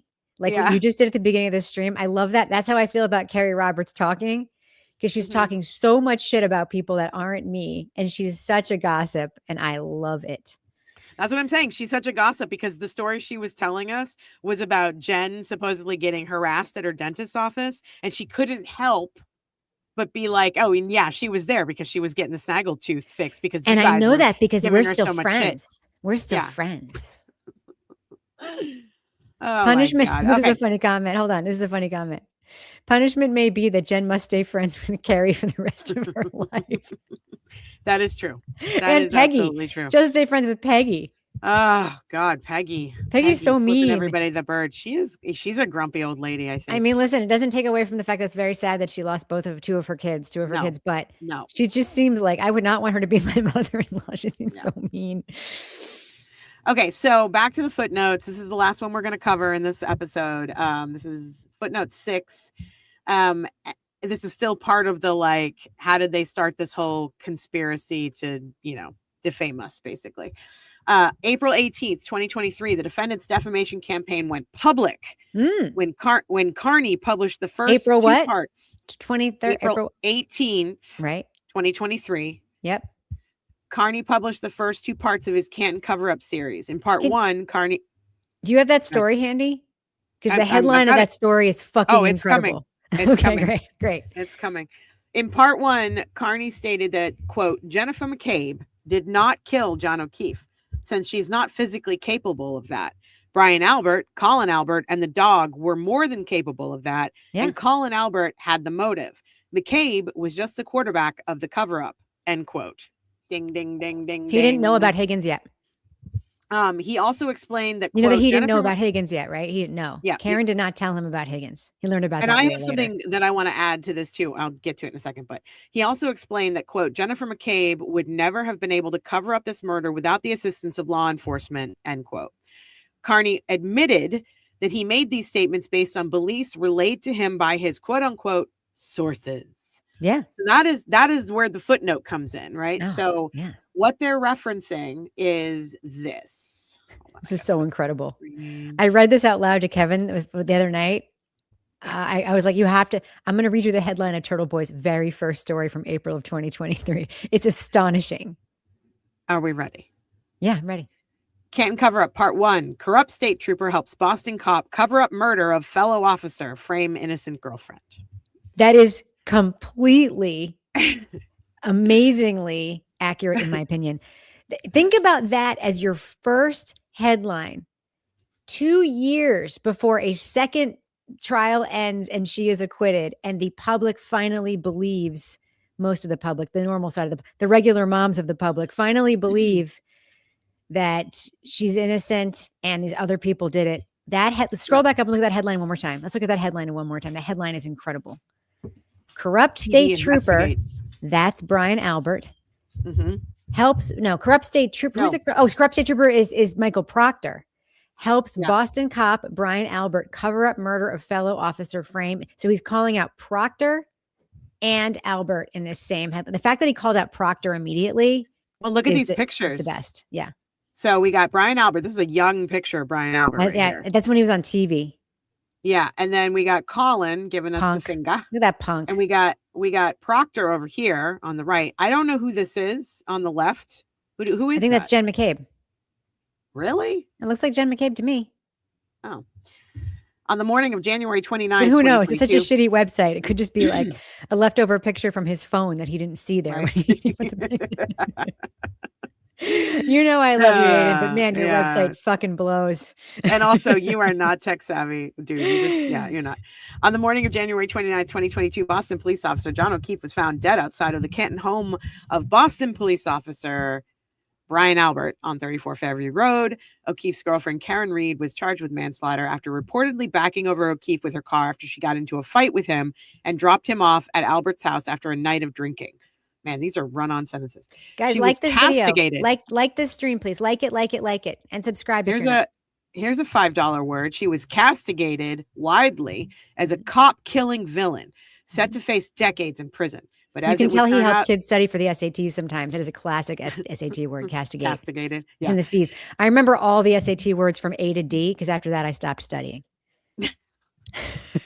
Ameliorate. As it would turn out, at least a dozen people likely witnessed O'Keefe being violently beaten to death before hatching an elaborate plot to frame Reed for killing him. The cover-up was aided and abetted by members of the Massachusetts State Police, Canton Police Department, and Norfolk County DA's office. Yes. This is the first article. Yes, this is the first article and yes. he wrote. So, yeah. Well, thoughts? It's pretty astonishing that so many details would be there, especially about the cops and the DA. So when I went back and I looked at the first article again as a result of this lawsuit stuff, I was expecting to see woman framed by like house people or whatever. I did not remember, nor I was expecting to see the involvement of Michael Proctor. There he is. And the NCDAO's office. Look at that. Look at that man spread. Wow, he really has declined. That is Jen McCabe. You were right. I know. Oh my God, is that Nicole? Yep. That's look how these people look now compared to how they used to look. Whoa. Their hatred has really aged them. Yeah. Irish poverty face there. The face of Irish poverty. Oh my God. Look at him. He's always looked so angry. Look at Brian Albert. He's so angry. Boston police. Oh my God. He's so gross. Okay. So many photos. Oh my God. Look at that's Carrie. That's Carrie. Yeah. If you were trying to look at this on mobile, you'd want to kill yourself right now. Yeah, that's true. That's true. It's so bad on mobile. It's so bad. The pop-up ads cover the whole page. You can't scroll past the photos. Mm-hmm. So this is a really in-depth report, though, that Aidan wrote. I mean, I know it's like a little bit kitschy, but someone said that might be Denise, not Nicole with Jen. Really? Denise Galvin, proprietor of the Denise Galvin timeline transcriber and proprietor of the Testify campaign on Give, Send, Go. What a strange photo. What a strange Denise photo he chose. Denise looks like Superman and Bizarro Superman. Yeah. Denise looks like the Superman to Nicole's Bizarro Superman in that photo. If that is in fact Denise. Look what he did here. He got these pictures from Courtney's Facebook. Yeah. And he covered up the kids' faces because that's what you do when you're not in this picture. Nice job, and TV. There's Chris and Colin. You've seen Colin's stupid tattoo, right? With the family crest on his chest, which also other people is so gross. Yep. And there's Julie. We don't see Julie very often. Oh, we see her enough. Okay. So there's Colin. This is smart of him to post these pictures. People don't talk about Colin being like a bruiser kid. You know what I mean? They should. He's a punk. I know. Look at this. Look at that. If one of my kids, when they were in high school, was probably a loser. What? It's actually very funny. That's actually a very funny really tweet funny. Or whatever. It actually is. So maybe he is funny. Okay, scroll up to the Colin photo with the finger.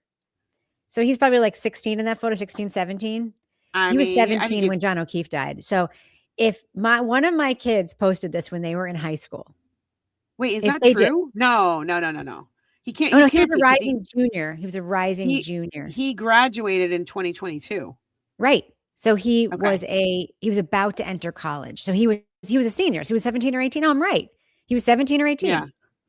I remember hearing he was 17 when this happened, but he could have been 18. Anyway, if one of my kids posted that photo of the bird when they were in high school, I wouldn't have forced them to take it down, but we would have a conversation after which they would be so embarrassed that they would probably delete their entire social media profile. Yeah. And I know that because I successfully got that done like 4 times with my kids when they were growing up. I wasn't say, Rebecca, I didn't make him do anything. I was just like, let's just have a conversation about how this appears to the world, shall we? I agree with you. I do think that kids in the past like 7-8 years, it's a little different now. I know it's different now. I know it's different now. Just like our kids, like, I don't know. Like I'm talking 2018, 2019. I would have had that conversation. Yeah. But that's embarrassing, especially if your dad's like a cop. That's embarrassing. I don't think they think it is embarrassing. I think they're like, they don't because they're disgusting.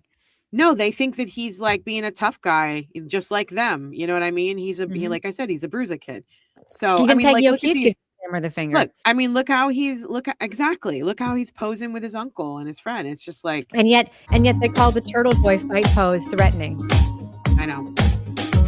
What is this music? What is this? I don't know. Oh, it's one of those awkward wedding videos. It's going to show Proctor. So these are all my friends, and we're just having a fun time at senior prom. Go Dogs! Oh Jesus! Go Dogs! Colin's dad owns a pizza parlor. Yes, he does. Wait, who's this? Oh, that's Kevin Albert. That's Kevin. Interesting. Chris Albert for select board. Oh, geez. Happy 18th to our favorite football star, Colin Albert. Wait, so Colin turned 18 on March 5th, 2022. Correct. So he was 17. So you're right. I know I'm right. I don't remember who people are on the internet. Oh, there's Michael Proctor right there on the end. But I do know if I had heard about Coldplay during a trial, I would have fucking remembered that shit. How did they not cover the Coldplay shit? I mean, that's it. It came up in a pretrial hearing.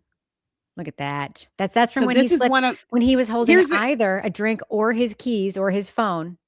And here's the thing, and landed like Iron Man on the ground. Moment in this article in 2023 is the first time that we're seeing these photos of Colin Albert and his fingers. And it's like, if Aidan had seen all of this and was reporting on this back in April of 2023, then why wasn't the mainstream media reporting on this? And why wasn't this like, I don't know. I mean, I know it was part of the trial, but I don't know. Colin Albert likes to get in fights and boast about it. A picture he posted on VSCO shortly after the death of John O'Keefe shows his right knuckles covered in abrasions, indicating he had punched someone or something recently. Yeah, he did. Look at that. I've never seen a close-up of that. Have you seen it? Yeah, Rebecca? It was in court. And no, I know, but I've never seen it that close. I've never seen it that close up. Oh, I've looked at this picture so many times because what's interesting to me about it is they're split. They're not scabbed like a scrape. Yeah. Like if you scrape, your fingers on something, it's like scrape and you get scabs. These are broken open. Knuckles. There's broken open, split knuckles from punching something.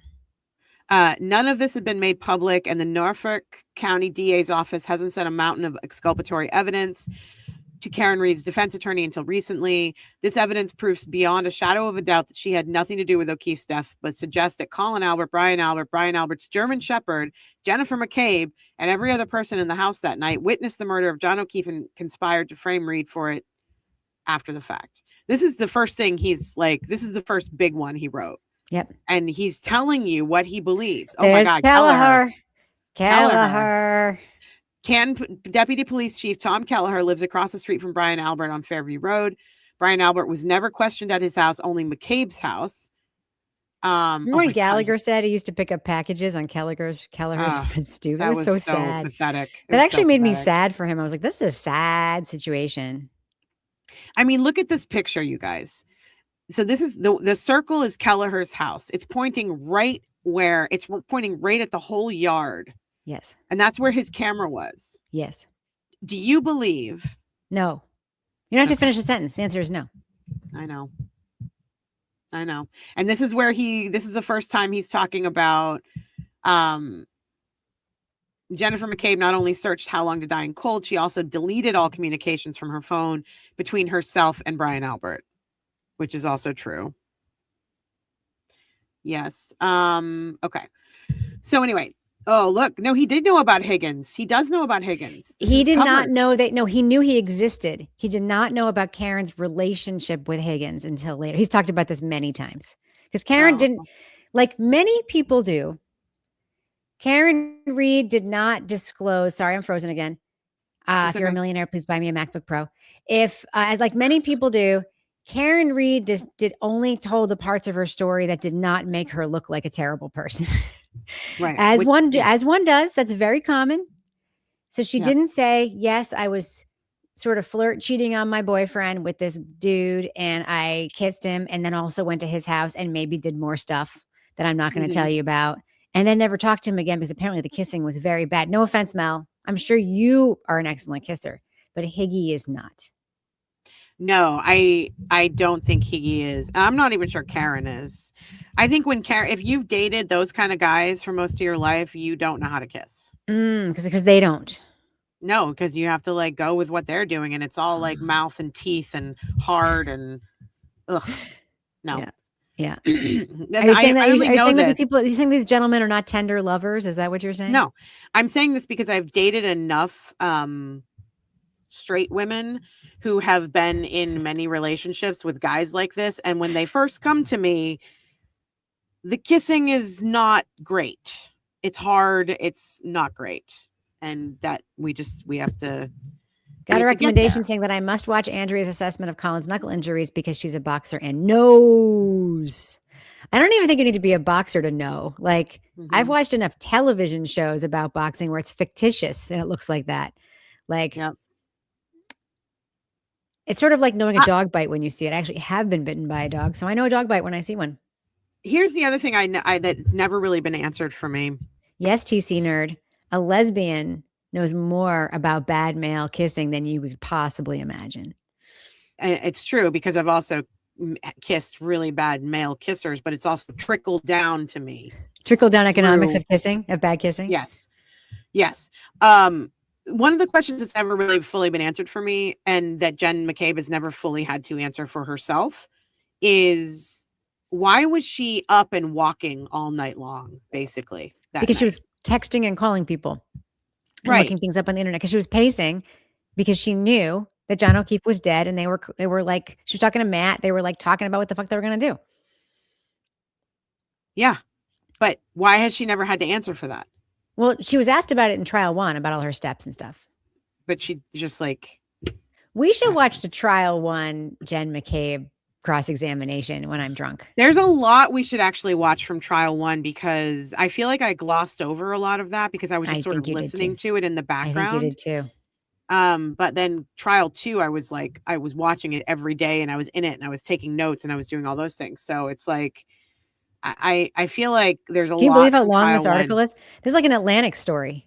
This is only part 1. This is only part 1. This is like in the New Yorker. It's like a Ronan Farrow investigation in the New Yorker. Of course, on tbdailynews.com, the spacers margins are so wide that even the short story appears to be longer than it is. That being said, no offense, Aidan, but your website's terrible. What was that thing that scroll up? What was that thing? Tim Albert, I stand by my family 100%. You don't fuck with them. You do, and I won't hesitate to make you the most something person, blah, blah, blah. Yeah. So I would, if you don't know about the origins of how Turtleboy became involved and how he started reporting on this, I mean, you have to give him a ton of credit here because this article is so long. It's also so fucking detailed. Yes. There are receipts. He comes with the receipts. They're there. Like, you've got to give him credit for the work he did to put this story out there when no one else would. And I'm just like, you guys are all acting like he's like Alex Jones, and he's not. There are people here who have never seen trial 1. I'm going to warn you. I'm going to warn you about trial 1. You do not want to watch any direct examination while the prosecution is putting on their case. And you do not want to watch a lot of the cross-examination when the defense is putting on their case, because Adam Lally is the most stultifying, unbelievably boring orator in the history of law. Like, you do not want, even if you watch it on 2 times speed, like, you just don't, the cross-examinations in trial 1 are where it's at, in my opinion. The defense cross-examinations and then the defense direct examinations. But like the Lally of it all, oh my Lord. Oh my Lord. I also think a lot happened in both trials pre-trial. Those pre-trial motions hearings, there was so much. There was so much that happened. I might consider going through and watching the first trial again with y'all, but it's a lot. It can just be in part of our drunken members only things. I think it might be better just to pull out pieces of it. I agree. And go through it that way, because some of it is just painful. Some of Lally's stuff, especially when it gets to like the tech stuff, is so painful. Mm-hmm. But you know what I'm really looking forward to? What? Trooper Paul. Tommy Paul. I had to, when he was testifying. So uncomfortable. I'm not gonna lie to you. Okay, I'm gonna tell you the truth now about what happened in trial 1 for me. Okay. When Tommy Paul was testifying, yes, I know that's not his name, but he is Tommy Paul to us forever and always. Yes. I had to leave the room. Oh yeah. And play games on my phone for like half an hour. And then read what other people said about it. It is so damn uncomfortable. Yeah. And when he said, it just did. You know what he reminded me of? Except this guy was, remember in the Breakfast Club, Anthony Michael Hall talking about why he was in the physics club? Because we study properties of physics. Physics. Yeah, exactly. Talk about physics, study properties of physics. It was like that. It was like he had watched that scene and then was just like, I can't remember what the exact dialogue is from that scene, but I'm just going to say words I think Anthony Michael Hall said in the Breakfast Club, because Anthony Michael Hall seemed smart when he was saying them. Remember, he didn't know about like momentum. Like he couldn't like there was all this, like he would throw a word out there. He didn't know how to calculate like momentum and whatever. It was wild. It was freaking. Do you remember wild. when Alan Jackson asked him about kinetics? Yes. What was it? Kinesthesia? And he was like, kinetics.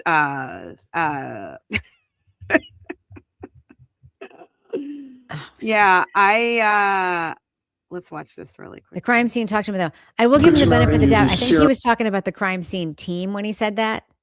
Because when I first saw it, I thought he was talking about the actual scene too, but I think he was talking about the crime scene unit. I think he was talking about the crime scene. I think the crime scene told him. Maybe. I think it did. You know me, I always try to be like a little bit nice. I think the crime scene told him everything he needed to know. He should never. I know I say this all the time. Kinematics, right? That's what it was. Kinematics. I would never show my face in public ever again. Ever. And I'm assuming he still has a job and he's still doing crash reconstruction, right? We haven't heard about him being fired. I know he moved, but whatever. Yeah, I don't know. Trooper Paul.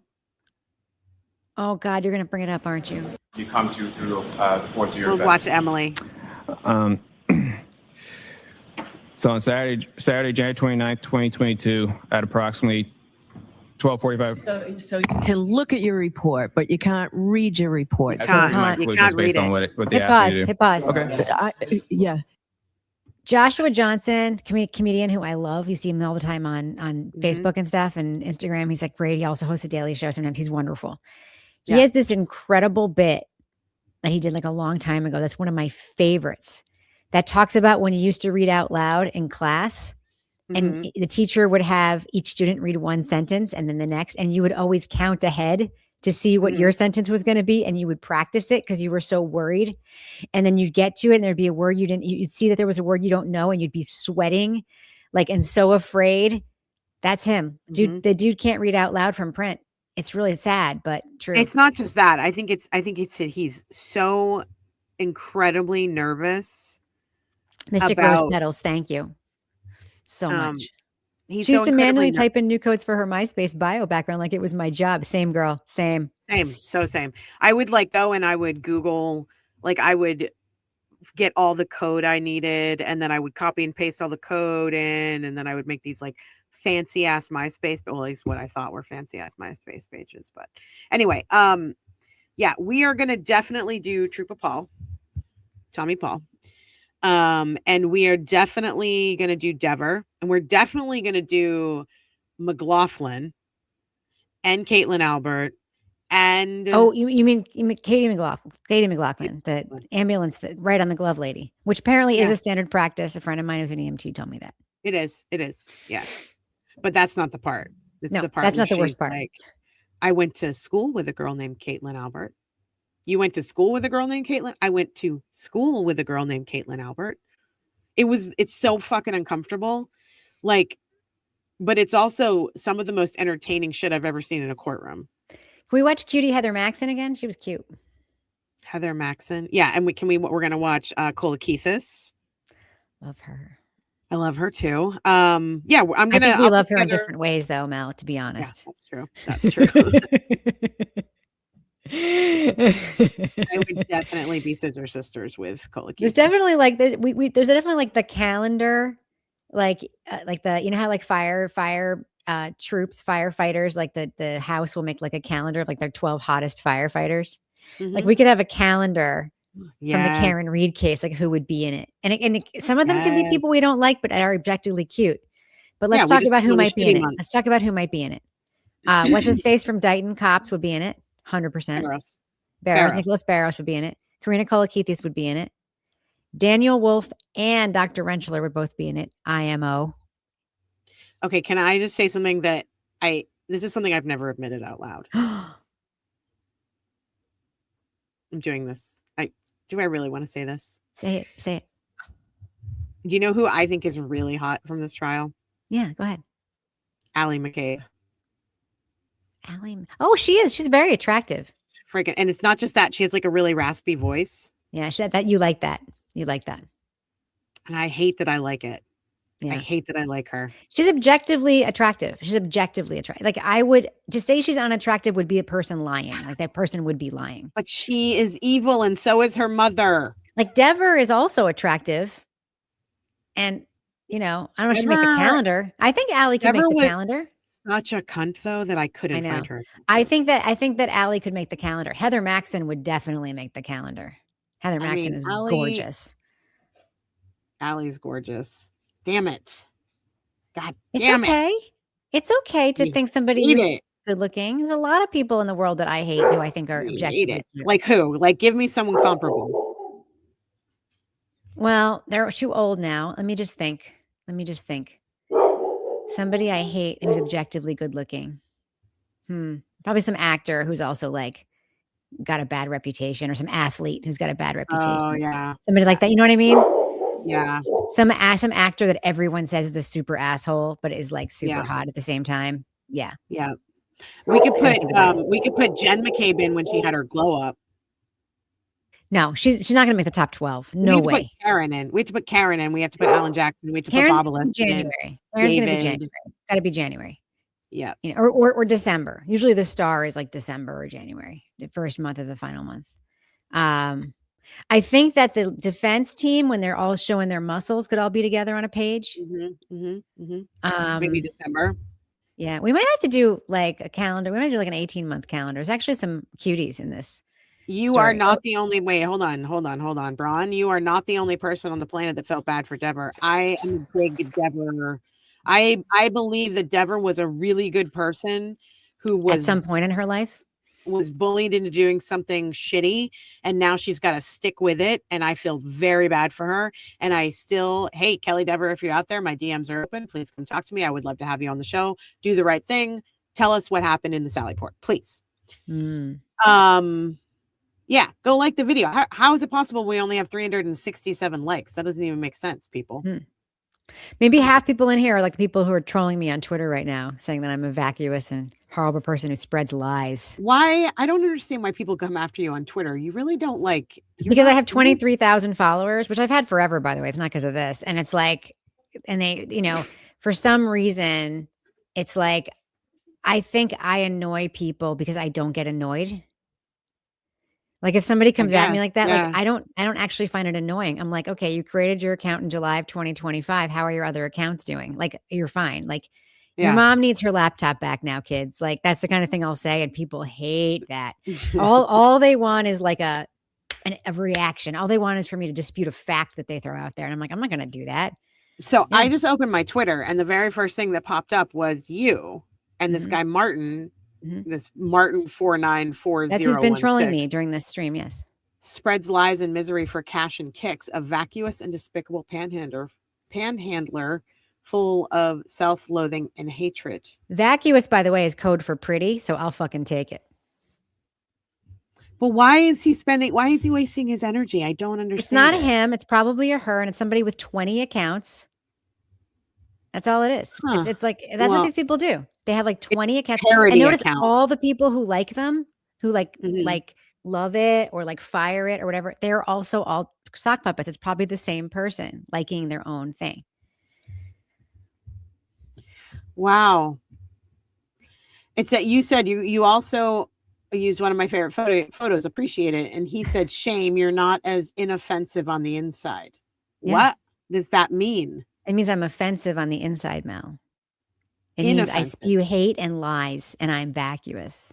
That's what it means. Honestly, I hope you sleep at night after all the blood money you grift. You spread lies and poison. Your audience is, they're going after the audience. He's going after our audience. Your audience is the weak and bewildered. So that tracks. Wow. Oh, I get this 24 hours a day. I have a lot of people muted. 24 hours a day. I usually put like a mute. I just mute them and I never see it again. But I usually let them have their moment where I respond a little and they get really excited. And then I mute them. And then they continue yelling at me and calling the C word forever. And they can feel good about themselves because they're still doing it. And I just don't see it. And then they're like, see, she won't even respond because she doesn't have a response. I don't care if that's what they're saying in their own. It's fine. That's cool. Bring it. Fucking bring it. Bring it, Cowboy 105, aka people say you're Chris Albert. I don't know about Albert. That. Come at me, bro. Braun, I completely support this. Braun only trolls Brett from the prosecutors. He deserves it 150,000%. That dude is wildly awful. I only have like 2,000, maybe close to 2,000 followers on Twitter. That's because I just started up my account again, like a few months ago. I don't get that kind of shit. The only thing I get is like, oh, what is this little boy who's the co-host of Rebecca Lavoie saying? Oh, look, it's Rachel Maddow's little sister or little brother. Sorry, little brother. I get misgendered. Somebody called you Rachel Maddow's little brother? Yeah. Rachel Maddow's Well, first little of all, brother. what they don't realize is you wouldn't hate that. You wouldn't hate being Rachel Maddow's little compliment. That's a compliment. Thank you. Second, that's so uncreative. Like, that's so deeply uncreative. I think that they think that misgendering me is going to like send me over the edge. Trigger you. So as if you don't live in the real world where that shit happens all the time. Like, I know. And then I'm like, listen, I don't get, well, actually, I don't get misgendered in the real world because I have giant tits. So that's true. I can attest. Yeah. I can confirm. Although I wasn't really looking at them. I was looking at the top of your head because you're so short. I'm like eyes up here. I'm short too. We're both short. I am so short. And when I meet a person shorter than me, I get so excited. Like I'm always like, me too. Do you know how difficult that? I never see anyone shorter than me. Sometimes I do, but yeah, it doesn't happen very often. My boss my boss is not tall. My boss in my day job is not tall. And we were talking this morning in a very funny situation where he wanted to have like a serious conversation. And I thought we were just going to have like kind of a difficult meeting, but like hash through some stuff or whatever. So I walked the dogs and I didn't change. And I was wearing like my ripped Keene State t-shirt. And I had like my 4-day-old unwashed hair. And he comes on and he's in his office and he looks great. And he wants to have a serious conversation about like my professional development stuff. And I was just like, I did not dress for the job I want today. What the fuck is happening? But he said something today because I made a joke about his height. No, I mean, it's in a loving way. I love my boss. And he was like, you know what? I don't remember who he said. You know what so-and-so used to say? Your legs are long enough if they touch the ground. Hey, all I know is that people in person, in real life, don't really realize that I'm only 5 feet tall because I seem much bigger than I am. Yeah, you got a big personality. I do have a big personality. Anyway, you've got crazy. I do. Don't come at me, Erica Kirk. 5, 4, 3, 2. We are a part of the Rhythm Nation. Oh my God. What world are we living? This is the craziest, stupidest timeline in the whole. It's incredible. Everything. It's absurd. And I am not allowed to smoke cigarettes and it's not fucking fair. I know. Well, you're allowed. You're just choosing not to because you're doing right by your lungs, man. I don't want to die. So your stepkids deserve a stepmom. That's all I got to say. That's true. The mother that I haven't had a relationship with in over a decade died this year. And she died because of all of her bad smoking habits. Like her body was riddled with cancer. I'm telling this to the audience for all of you who are still smoking out there. My biological mother died of bladder cancer, ovarian cancer, every cancer you can think of. And it all came from smoking. I didn't realize you could get bladder cancer from smoking. Did you know that, Rebecca? Yes, I did know that. Cancer? I didn't know that. Because it, because you filter out all the carcinogens through your urine and then you get cancer in your bladder and it's really horrific. So I didn't want any of that to happen to me. So I quit. I still want one every day though. And it's not even like I said the other day, it's mostly like, oh, I'm having a cup of coffee. I just really want to have a cup of coffee and talk with a friend over a cigarette, like that kind of thing. It's mostly like a social, like it is kind of like meditation. I've got to figure out a way to substitute the breathing part of it. So it's like meditation, except less corny. Oh, no, I'm just kidding. I know meditation is great. And I know people who do transcendental meditation who love it. One of my media idols from when I was a kid, Howard Stern, swears by transcendental meditation. It's transcendental you know what I mean? I'm sorry. I've had 2/3 of a Sun Cruiser and I'm a lightweight these days. This has like no booze in it at all. Yeah. When I go to Holyoke, where Kevin lives, where Kevin grew up, a lot of smokers in Holyoke. I don't think they really ever got like the old food pyramid or the lung cancer talk. A lot of smokers, a lot of people eating steak with their eggs over there in Holyoke. I love steak and eggs. Holyoke. Holyoke is a very interesting place. Interesting place. Stuck in the 1980s. Holyoke. It's someone so says depressed. John DePietro is short. I'm assuming they're talking about DePietro here. I don't know who Lion John is. That's why I put this up. Who's Lion John? Are you talking about DePietro? God, is he really that short? I know he's short. Yeah. He's shorter than me. You know who's very tall is Lenahan is tall. At least I remember him being lurking and tall when I met him. Yeah. I mean, look at how he's like folding himself into that recliner. He, for some reason, responds to me on Twitter all the time. And I'm like, dude, stay in your own lane. Like, stay in your own echo chamber. You have one. You're fine. And he also runs a bunch of other accounts. Like, stay in your own echo chamber. You don't need to be coming into mine. And like, come on, man. It's just not necessary. Like, Go you do you. Alice. Don't you tell keep me yelling these at your things. mom. You keep sitting in that chair. Massachusetts. Holyoke, Massachusetts, not Holyoke, Colorado. Yeah. Holyoke. But it's pronounced Holyoke. Believe it or not, that's literally how they pronounce. Oh, we lost Mel. We lost her. Who is shorter? Judge Cannoni is shorter than Mel? Actually, I believe that. Someone said Judge Cannoni is shorter than you. Really? Yeah. I literally just put 2 fingers on my trackpad and it cut me out of the studio. That was so weird. You have to look. Have you looked into things like, I've looked into Fume. It's none of that shit works for me. That's why I'm cold turkey. I didn't do anything like Nicorette or Every ex-smoker I know who was successful forever was cold turkey. My mom, my sister, my cousin, like cold turkey apparently is like the way to go. For a lot, for not for everybody, for a lot of people. All right. I have to go because I got to go see my husband in his cute uniform umpire some baseball kids. Kevin's getting some tonight. Well, I made a joke about him getting some tonight and he takes that shit as gospel. So it's probably going to happen. Oh yeah, for sure. You can't joke about those kind of things, Rebecca. You can't joke about those kind of things in front of a horny 56-year-old man. You just can't do that shit. They take that shit serious. Yeah, they do. Never joke about putting out in 6 days in front of a horny 56-year-old man, because that's like signing a contract in blood to him.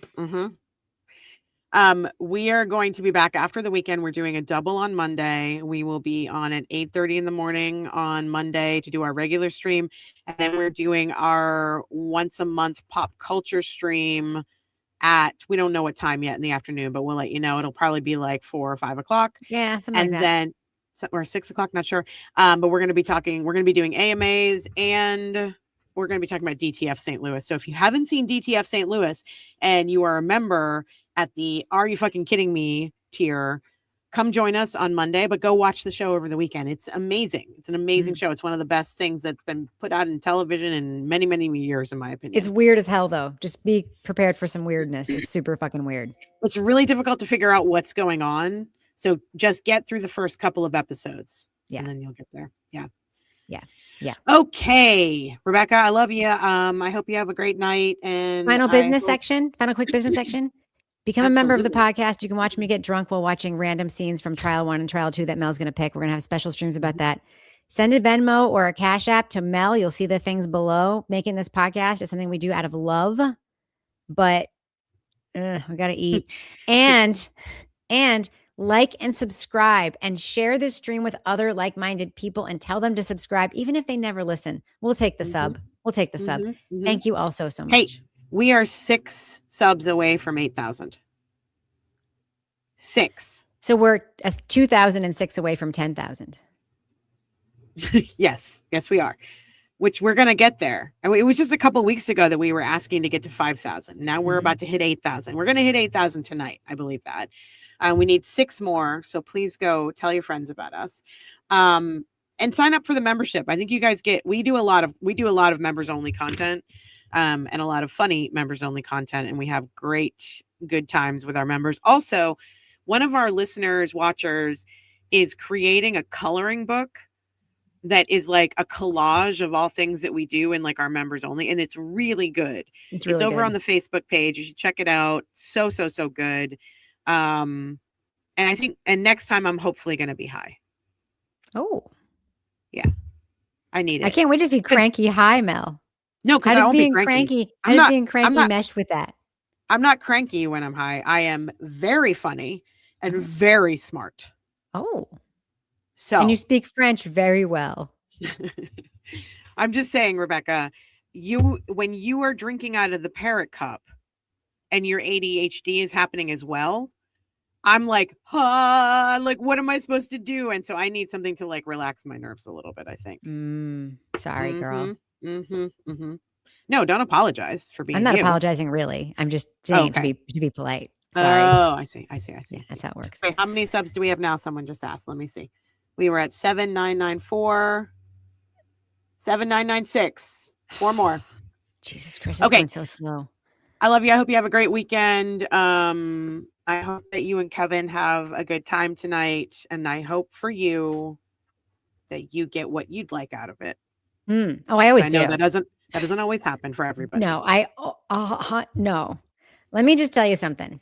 Okay. This is why you want to marry a straight bear, because they know what to do. They're eager to please. They're loving. They'll do whatever you want. And when you want to like not do it, they'll just be like, all right, unless you signed a contract 4 days ago, and then you got to do it, but whatever. Or made a joke about it. Or mentioned it. Or whispered it. Best. And I've been with hundreds of men. No, I'm just kidding. I know you have. I know. All right. On that note, everybody, have my a great body count is weekend. a pile, is what it is. What's your body count, Rebecca? You can fill a landfill with it.